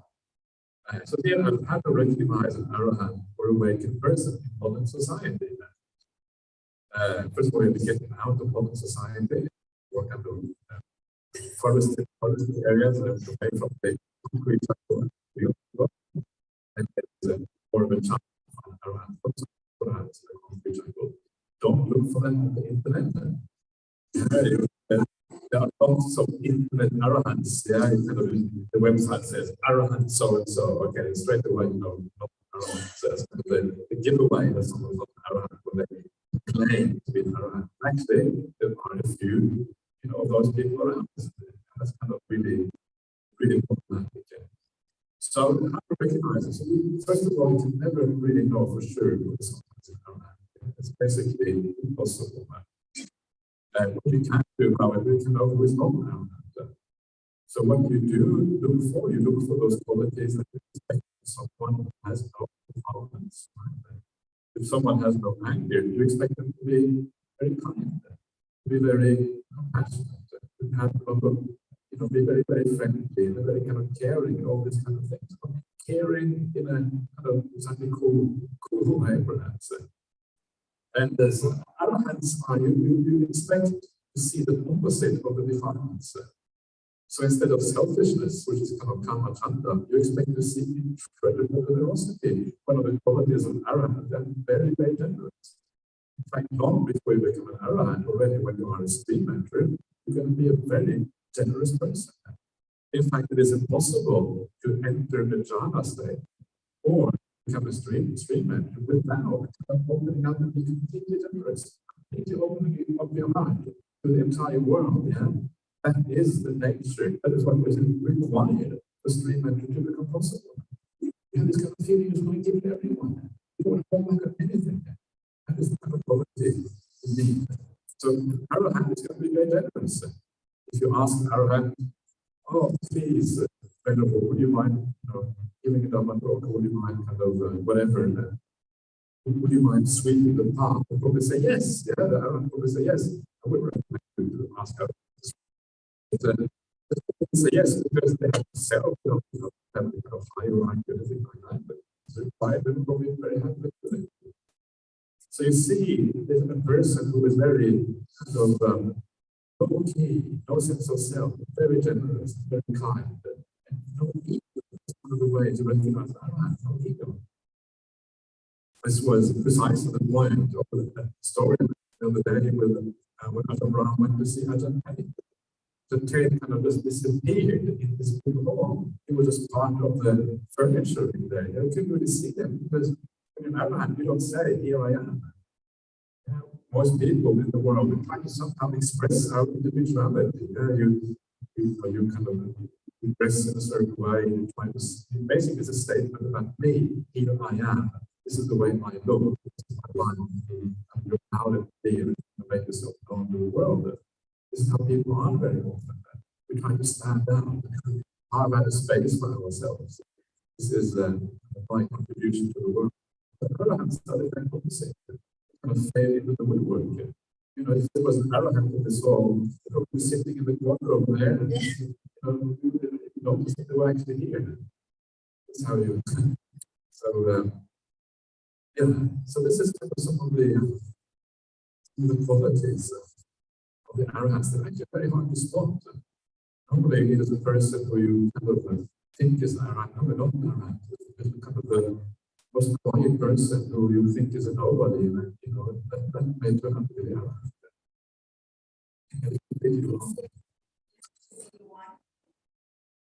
Been arahant, no. Yeah, even arahants don't always know.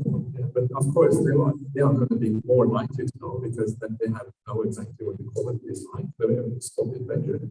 But even for arahants, I think it is because then it's going to be some uncertainty. But anyway, there are some pointers as to where you can have some idea where they are. They will go into meditation very easily. Yeah? They're very peaceful people. They will never get into an argument with you. Yeah? If you want to argue, that's fine, but they won't enter the argument. They will, they will kind of seem very ordinary sometimes. It's kind of the weird thing about that. They seem very incredibly ordinary. It's kind of strange. I live with this monk called Ajahn Brahmali. Yeah? And so I live with Ajahn Brahmali, and Ajahn Brahmali is this kind of superstar monk in some ways. He travels around the world, and it's less now than he used, but sometimes he draws crowds in the thousands, right? And he kind of donations come in to kind of build monasteries and all these kind of things.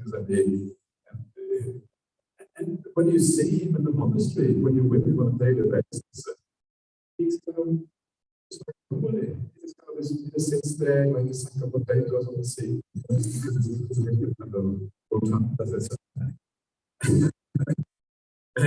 it's like a completely ordinary. it's so ordinary that it's beyond ordinary. Ordinary people aren't that ordinary, basically. It's kind of a thing that more arrogant, close to arrogant, the more ordinary you are. So the really ordinary person, that's the one who is arrogant, most likely. And the is so ordinary. You have no sense of it being anyone special at all. Most people who are famous or whatever, they kind of stand out in the crowd. He does the opposite of standing out. But it's kind of really fascinating to see that. And it gives you an idea of enlightenment being this distinguished of this self-idea. You don't take yourself seriously at all. It's the opposite. Let's move on. Dear Ajahn Brahmali, rebirth in Buddhism seems like a poison gift. That's exactly right. You understood the idea. It's not a poison. Yeah. Imagine you only have one chance. Living and practicing the path, not take the same approach.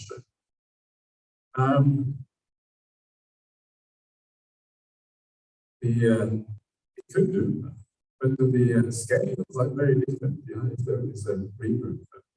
So, for example, if you're going to become a monastic, if it wasn't a rebirth, would it be worthwhile ending up in a monastery somewhere, perhaps taking a chance? You don't really know for sure when you will make progress. You don't know for sure when it's going to be working out for you. Would it make sense? There is no rebirth. Would it make more sense just to live an ordinary life, enjoy the pleasures of being kind or whatever? Rebirth tips the scales. When there's rebirth, there's far, far more at stake than if there's only one single life. So you might live in a slightly simpler way. There wouldn't be that sense of urgency. There wouldn't be the sense of, wow, this really matters, yeah? If you're going to die, it's going to be the end of everything. Okay, well, then there is a bit of suffering in life, but such a big deal. But if there is this endless walking on, the sacrifice again for changes the equation dramatically in favor of spiritual practice, because far, far more important as a consequence. So it really is a very important game. I think this is why Buddha almost needed to see his past lives before he actually reached awakening, because that is when he really understood the meaning of dukkha, the meaning of suffering for him. I make the best of it for yourself and others by being kind and compassionate regardless of the purpose of Vimala. And why is Vimala so important? Thank you so much for the insightful explanations of the student as a root. So, yes, it makes sense to be kind and compassionate regardless. I agree with that. And even if there is no anything of this life is done, everything is done, but still it makes sense to be kind and compassionate because it makes you feel good. And Dhamma is important precisely because of the idea of rebirth. This is exactly why it's otherwise and without any purpose, and go endlessly coming around the samsara existence. Here and there, without any sense of aim or anything. And also very powerful suttas. The nature almost like move around everybody there. Students have to tears have shed one of the more so great, it's just so enormous. It's quite immeasurable, and I was so agree with what going on. And you come to the point where you have enough. I don't want this anymore. I get out of this. And this is what you see, especially when you see your lives. So it's very important that if you really think that there is only one line to reach, and what we have to do is to reinterpret some of the very important ideas of the Buddhist path, the Buddhist practice. The Dhamma itself actually sees this level of meaning. You only have one life. When you die, everything is gone. So many things of the Buddhist path have to be reinterpreted and really understood in a different way. And in a sense, you are changing Buddhism and becomes an entirely new teaching, new religion, if you like, a new way of life, new wisdom teaching. You and rebirth is one of the pillars of Buddhism. It's so fundamental that actually the whole thing just falls apart like a house of cards if you remove one of those four pillars of Buddhism. It doesn't make any sense anymore. You see some of those teachers who teach without rebirth, and they end up writing books that completely counter the Dhamma in so many areas, because that's what happens. You have to rebuild the whole teaching because you have taken away some of the pillars, one of the main pillars. Anyway, so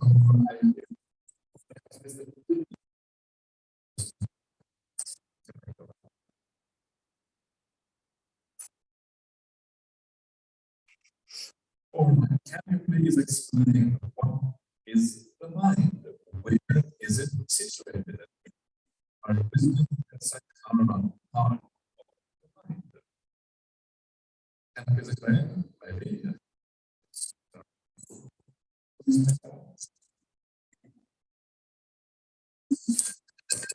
All right. Yes. I don't know. What is the mind? You know, again, says it.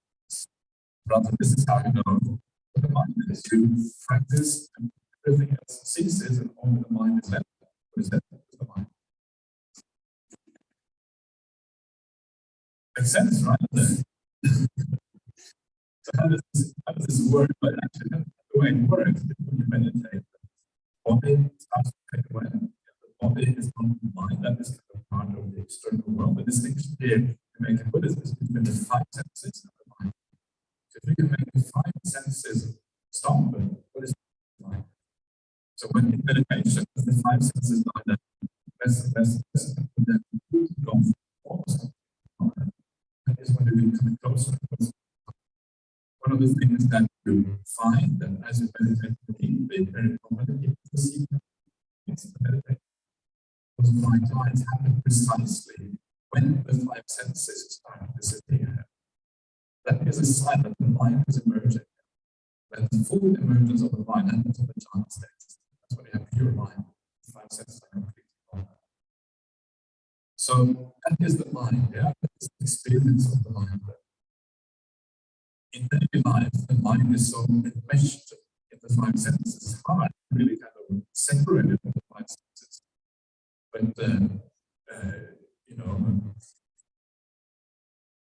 when you are thinking about things, that is kind of basically the mind, right? Senses are not important, but when you dream at night, that's basically the mind. And there is some sense of mind, very big. It's the mind. It's a coarser form of the mind. It's the mind taking the senses as its objects. That's why you can see and even hear things during a dream, because the mind itself takes the five senses as its objects. It's not actually the five senses, but it's the five senses perceived through the mind. And then even a more pure form of the mind is when you actually abandon also that kind of senses, where the mind kind of becomes completely separated from the five senses. You don't even dream about the senses anymore. It's a more pure form of the mind. So there is ways of thinking about the mind. When it's situated, I would say that the mind is basically the same as the body. Yeah. So the mind is here because how it makes you feel. Yeah, here. It's also over here. I was getting worried for a second, over there. So that's good. So the mind is basically, technical term is its whole terms. It has a set.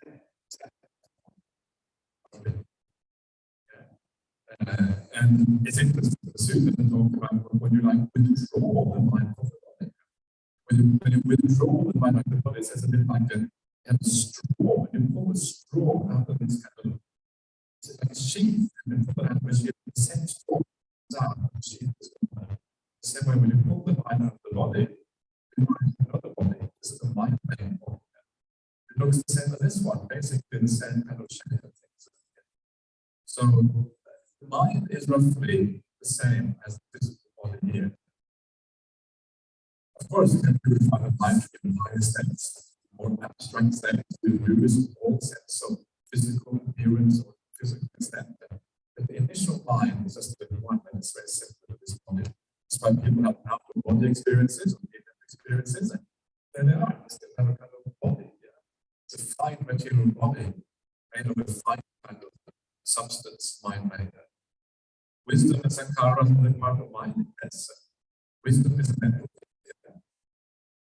The existence part of the suttas, part of mental makeup. It can't really exist in the body in the right sense, it must exist in the mind. Yeah, that's how you know. Sankhara, yes, sankharas are what mean by sankhara. Sankhara is the suit means the will. Do inside, for example, do will, choice that we make, actions that we have, that we put into action. That is all of the mind. The mind is that decides what we're doing. So that is absolutely part of the mind.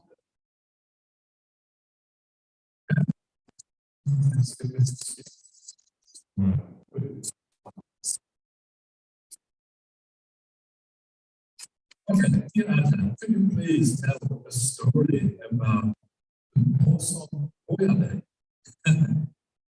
Awesome Day.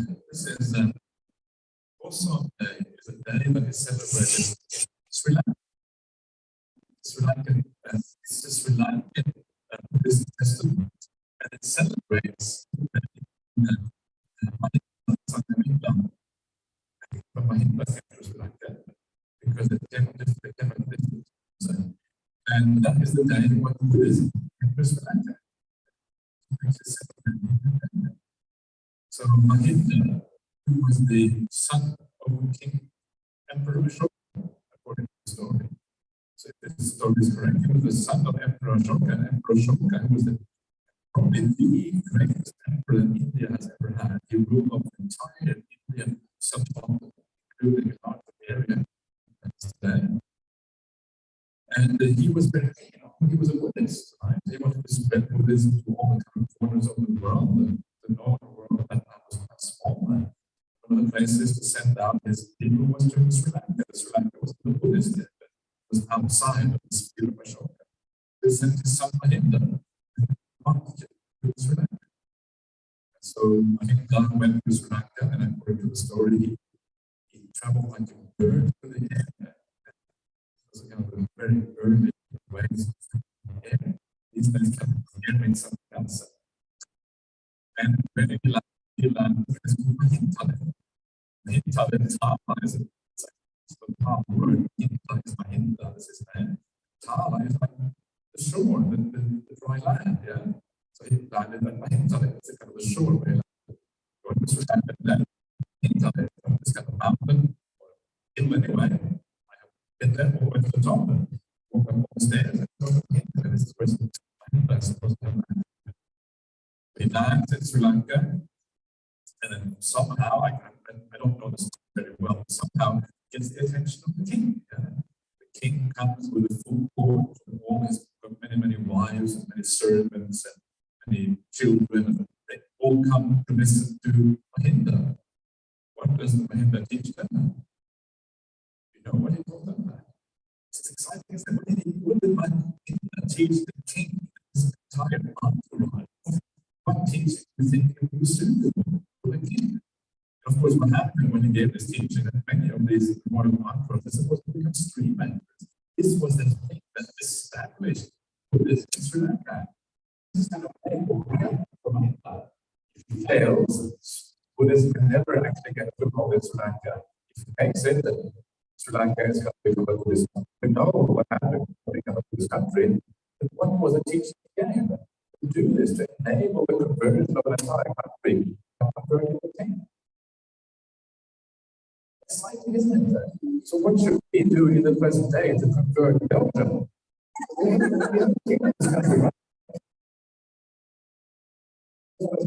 Still, it would be like an example.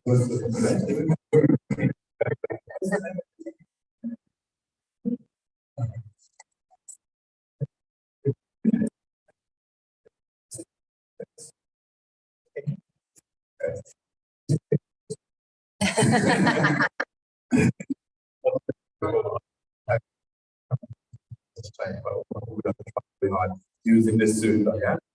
To remember these ancient stories, we remember the conversion techniques of old. If they work in the past, they should also work now.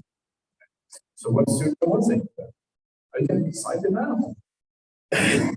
So you build up the tension in the crowd, back, Ajahn Brahmali, you have to kind of do this at the wrong way.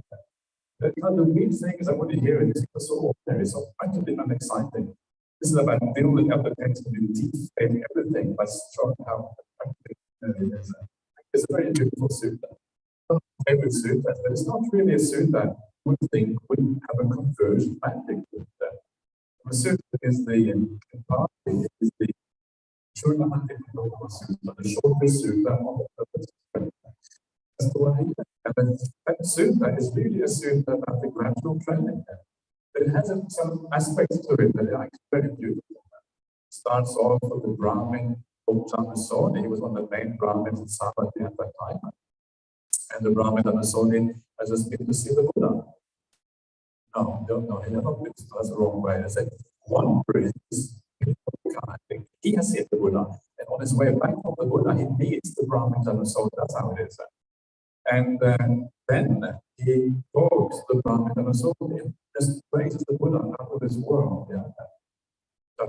Brahmin Paṭicca-samuppāda asked this wonder, is the Buddha wise? And then Vinodika says something like, you would have to be wise yourself to really understand the wisdom of the Buddha. The wise, consider him wise. Yeah, the wise praise the Buddha as wise. So what would I know? He says. And so he really praised the Buddha out of this world. Then it ends up with this Paṭicca-samuppāda getting down on the ground, putting his knee on the ground, raising his hand mantrally and saying, Namo tassa bhagavato arahato samma sambuddhassa. This is one of the few places in the suttas where that phrasing actually appears in the sutta-paṭicca-samuppāda.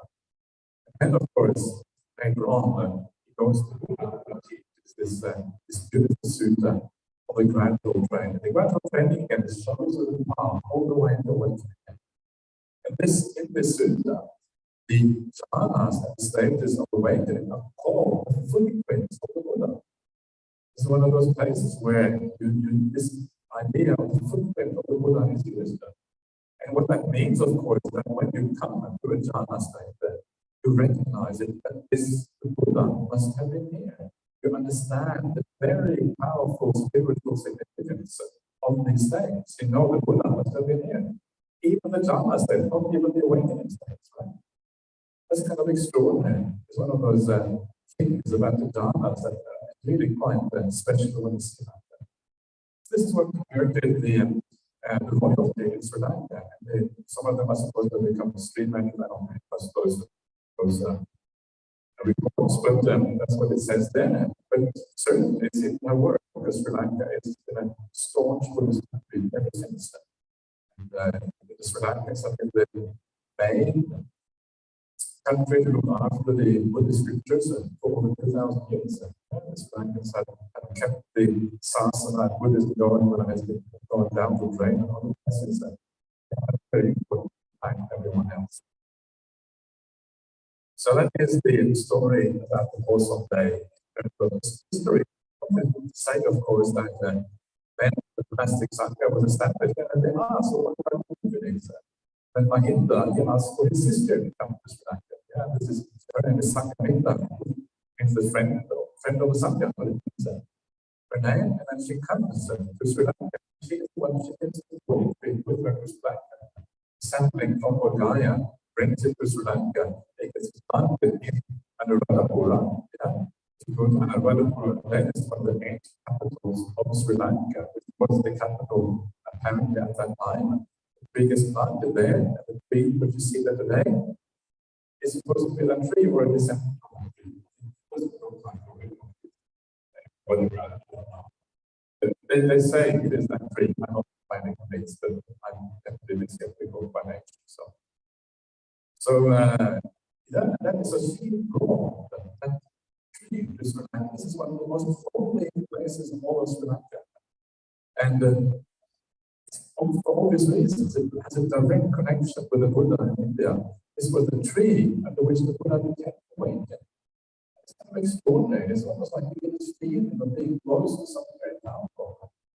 So the Sri Lanka as a country, gratitude to the Bhikkhunis, the Bhikkhuni Sangha. The Bhikkhuni Sangha want this tree to Sri Lanka.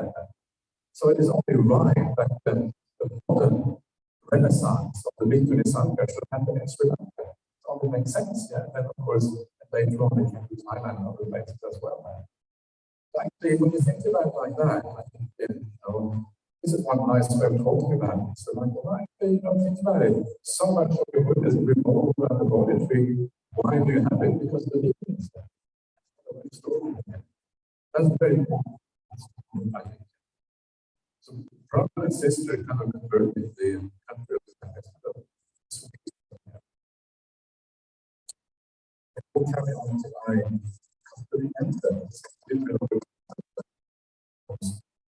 anyway. So dear Ajahn Brahmali, please take all the time you want to teach the students. I must hear about all of them. My hair is on fire. I do want to must give all of them, then it's going to take no time, right? So really, what you really should do is when you go back, wherever you go after this, and start reading them yourself. Start doing them, and you will, when you read for yourself, what you will find that you see the things in the students, and what you see when you get it from me, just showing you my side of it. My point of view. Of course, I have a lot of experience with these things, so I can bring out a lot of meaning, but you will find that you also will see different things when you read them. Wow, that's really cool. Why did anyone tell me about that? I suppose why did you teach this? This is such a beautiful thing to students. Because the answer is we all cycle different things speak to us. So reading it for yourself is a very useful thing to do. So, but I'm going to say I'm here as a premise, maybe a way of doing it, but now you are feeling a sense of urgency. That's one.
Okay.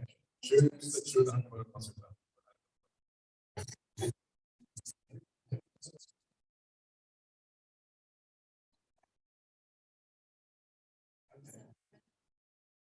All right.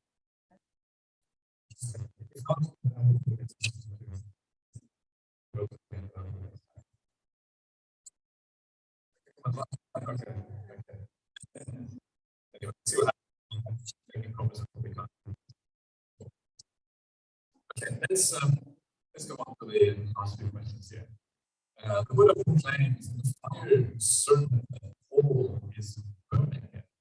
I think this discourse is diagnosing precisely not only the human condition of play, but also the external environment. The world is literally on fire.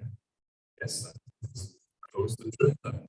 How can we focus on opening our own mind and our own inner circle? But planet Earth is being catastrophically destroyed. How can we keep on meditating when our house is set on fire? We will surely be reborn as insects or even bacteria when this humanity is doomed. The answer to this is a little bit like the answer like I gave yesterday. This is my way of looking at this.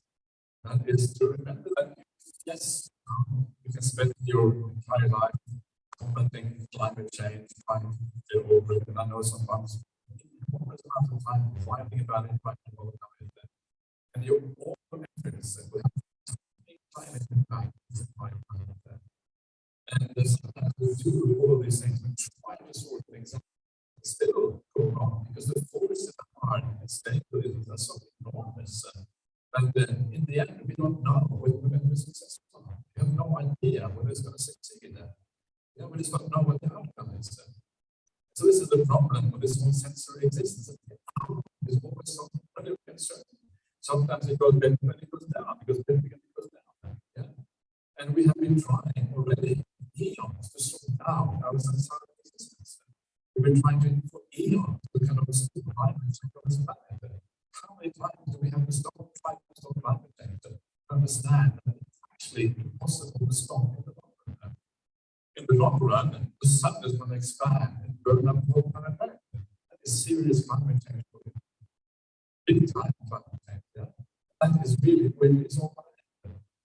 So our future again is not really determined by what happens in the world.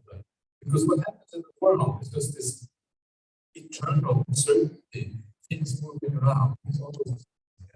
Our future is determined by our inequalities.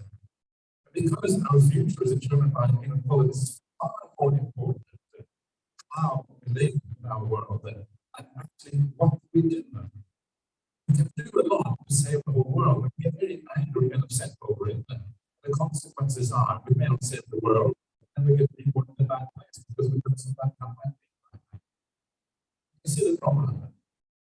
If you do your best to save the world, at least do it in a good way so that you don't jeopardize it. You want rebirth and one future as part of your, trying to sort out the world. This is really where things what is important. The point is that yes, do your best to help the world out, but don't stake so much on it that you're willing to make that Dhamma in the pursuit of those things. Because then you end up losing perhaps in two ways, both in your personal life and also in the external life, because you have to sort everything out. There comes a point to read that the world is always going to be up and down, in different ways. This has always been the nature of the world, and it was always been the nature of the world. It's the way it is. This is the realm of humanity. Because of that, there comes a point where you become a little bit more detached, a little bit more cool about it. You do things because you know it's good to be kind to the world. You do things because it's nice to help as many people as possible. You don't go so far as to get angry and do stupid things in the pursuit of these things. In the end, I think the most kind thing we can do in the world is to give kindness. When you show kindness in the world, you see in the hearts of other people, you also be more kind. When you have the time, this anger seems to be growing. More and more polarization, seeing around the world is going to start in the US and rapidly spread from the US to everywhere. This seems to be the nature of this world. Whatever happens in California goes to the rest of the US, everywhere else, at least in certain areas. This is going to be.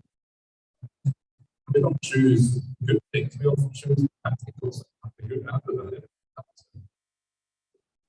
And so many people are trying to sort out climate change, and it really seems to have an impact. If you do it too, you can get on the wheel and try in the wrong way perhaps to do this. What difference is it going to make? Do what you can do. Help out.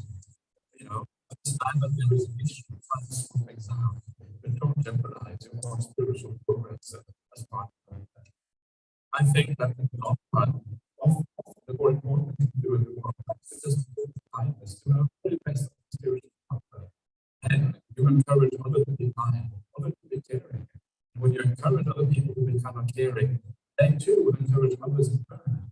This way, you are optimizing, maximizing the future prosperity of large number of people. It's kind of interesting to look at the wars in the world. Of course, it's very easy to get upset at what is happening in Ukraine. Ordinary people getting killed, soldiers coming in, trying to very easy to get upset by that. But actually, who is making the worst Dhamma? Who is going to have the worst future? Well, the people who die on the ground, they very well be very die, not with something when they die, something for those people left behind. At the very least, they probably have a nice paper. But the soldiers who go in and kill these people, they are going to have a really hard time in the future because they make extremely bad consequences. Sometimes the world is kind of, from Buddhist point of view, is a bit different how we normally think about that. The long-term consequences are quite different from the short-term consequences. The long-term consequences are actually much more dangerous than the short-term consequences. When I say these things, a lot of people kind of shake their head because I'm kind of crazy Buddhist. But that is the consequence of the Buddhist teachings. You look at people from a different point of view. So that also gives a sense of hope in a sense. Because otherwise it seems so terrible that all these innocent people have to die. But if they die and then they carry on human afterwards, well, that's see how anger can maybe go down to compassion instead. And I also feel really sorry for these young people who get drafted as soldiers. How old are they? In the late teens, maybe? Some of these people on the cemetery just up the hill there, I was up the other day and looked at some of those stones, and some of them were just in their teens, 16, some of them. It's awful. They don't know what to do. Was some kind of military power, help them going to war, and they don't know what to do with the shit of the people. It's just awful. I mean, they make lots of bad Dhamma on the way. That is worse. I cannot avoid having compassion for some of those young soldiers. I have no idea what to do. Afterwards, I have compassion for everyone because everyone is together. Like this game where we are torturing each other. Everyone is causing suffering to everyone else. So what we really have to do again, we just have to come back to the spiritual world and develop the goodness inside. Because that is where our future really is. The future is not made by repairing the world. It's the world that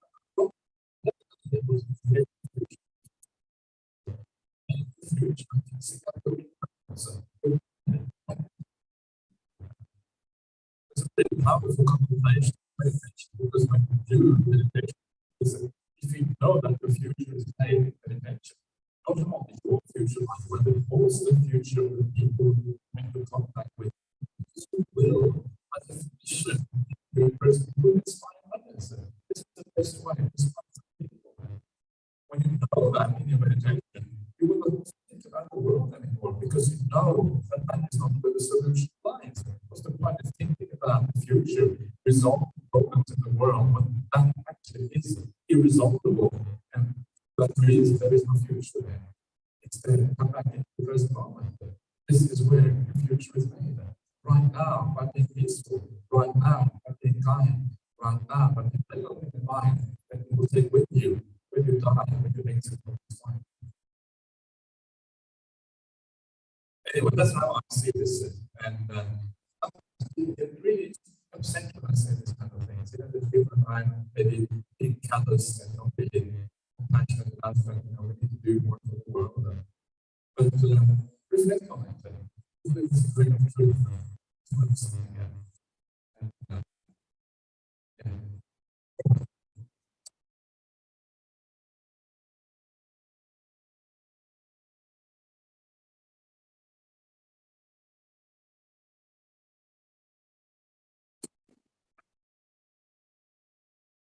Okay, but could you please recommend some books to learn the Pali language? How did you learn? I learned it from Ajahn Brahmali. He had a, when I became a another one, he had a paṭicca-samuppāda to join the paṭicca-samuppāda. That's how I learned Pali initially. And after that, I learned but carrying on, I learned from him initially. Eventually, I was in Pali teacher for many years. Best way to learn a language is to teach. All right.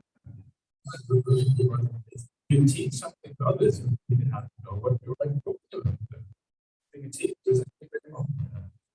The reason I'm a teacher is because I want to learn about the Dhamma, not because I'm a teacher like that. You learn something today, teaching myself also. So I think it's great. It's wonderful to rehearse the suttas.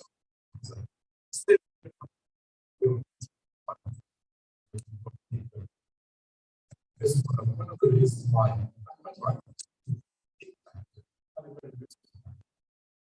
And so the book that was used by Ajahn Brahmali was by a fellow called A.K. Porter, who was a professor in the Pali and Sanskrit at Edinburgh University in Scotland.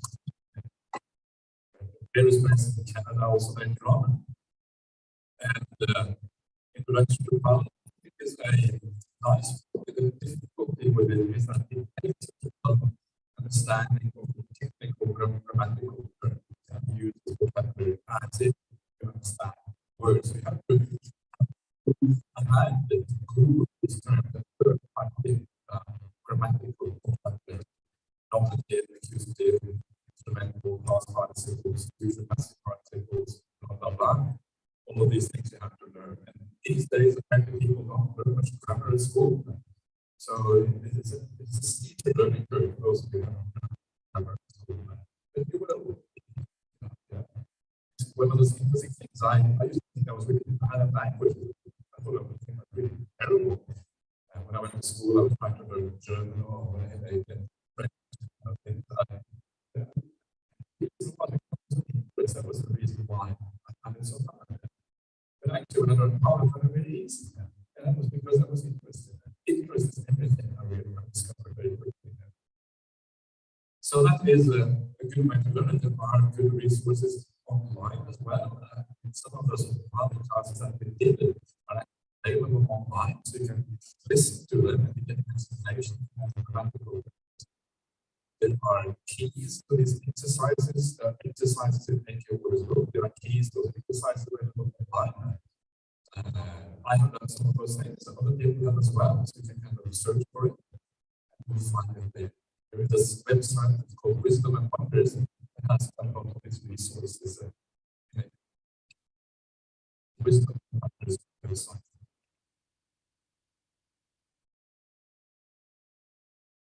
So,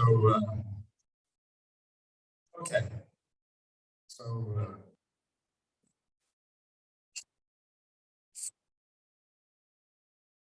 also have a Sanskrit teacher on this course. I don't know if this person wants me to let everyone know, but it doesn't necessarily anything.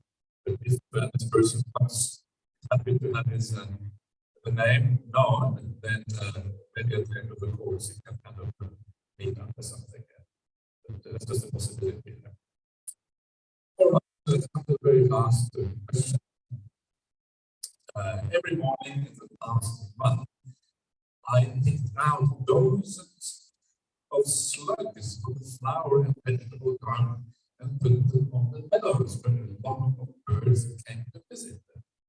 I let nature take her course. Is this considered as killing? I do this out of compassion for the plants. Is this considered killing? It is not exactly like killing, you know, activating the lights and all these things, but you are, it is close to killing. You are putting them in a position where the chances of getting killed are very high. Not every slug can be hurt. Some of them may be able to hide away. Some of them may, kind of, you know, whatever. So it's not as if everyone gets killed. You have no intention of killing them, probably. But the person comes, the intention is there. But it is this third thing we just talked about in the paṭicca-samuppāda. It's three kinds of thoughts. One is the callous thought, which doesn't care about the consequences. Yeah? The ruthless thought. This is maybe a bit ruthless towards this life. You know, they're going to die. It's maybe a bit ruthless towards it. No action is missing. My mother is words and I could never offer doing this. She is exactly the same problem. Just this was a beautiful garden. She's really very active. You have a beautiful garden, you're very active. It's beautiful one. She's slug is number one. Picks up all the sudden, throws it in the ocean. Words, right? Slug has no chance to survive in the ocean. Give the slug a chance, but she wants to get it.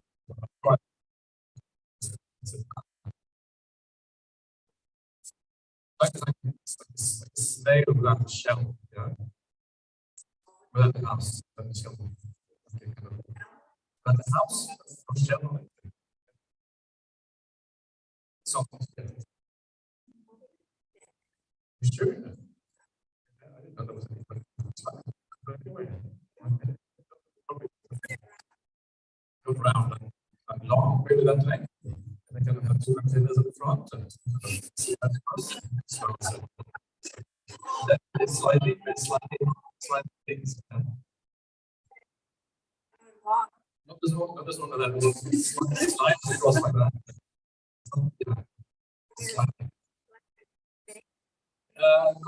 It's just very, very slow. It goes over straight lines.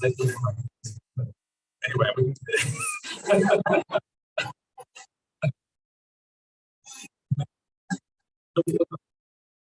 stuck into your answers.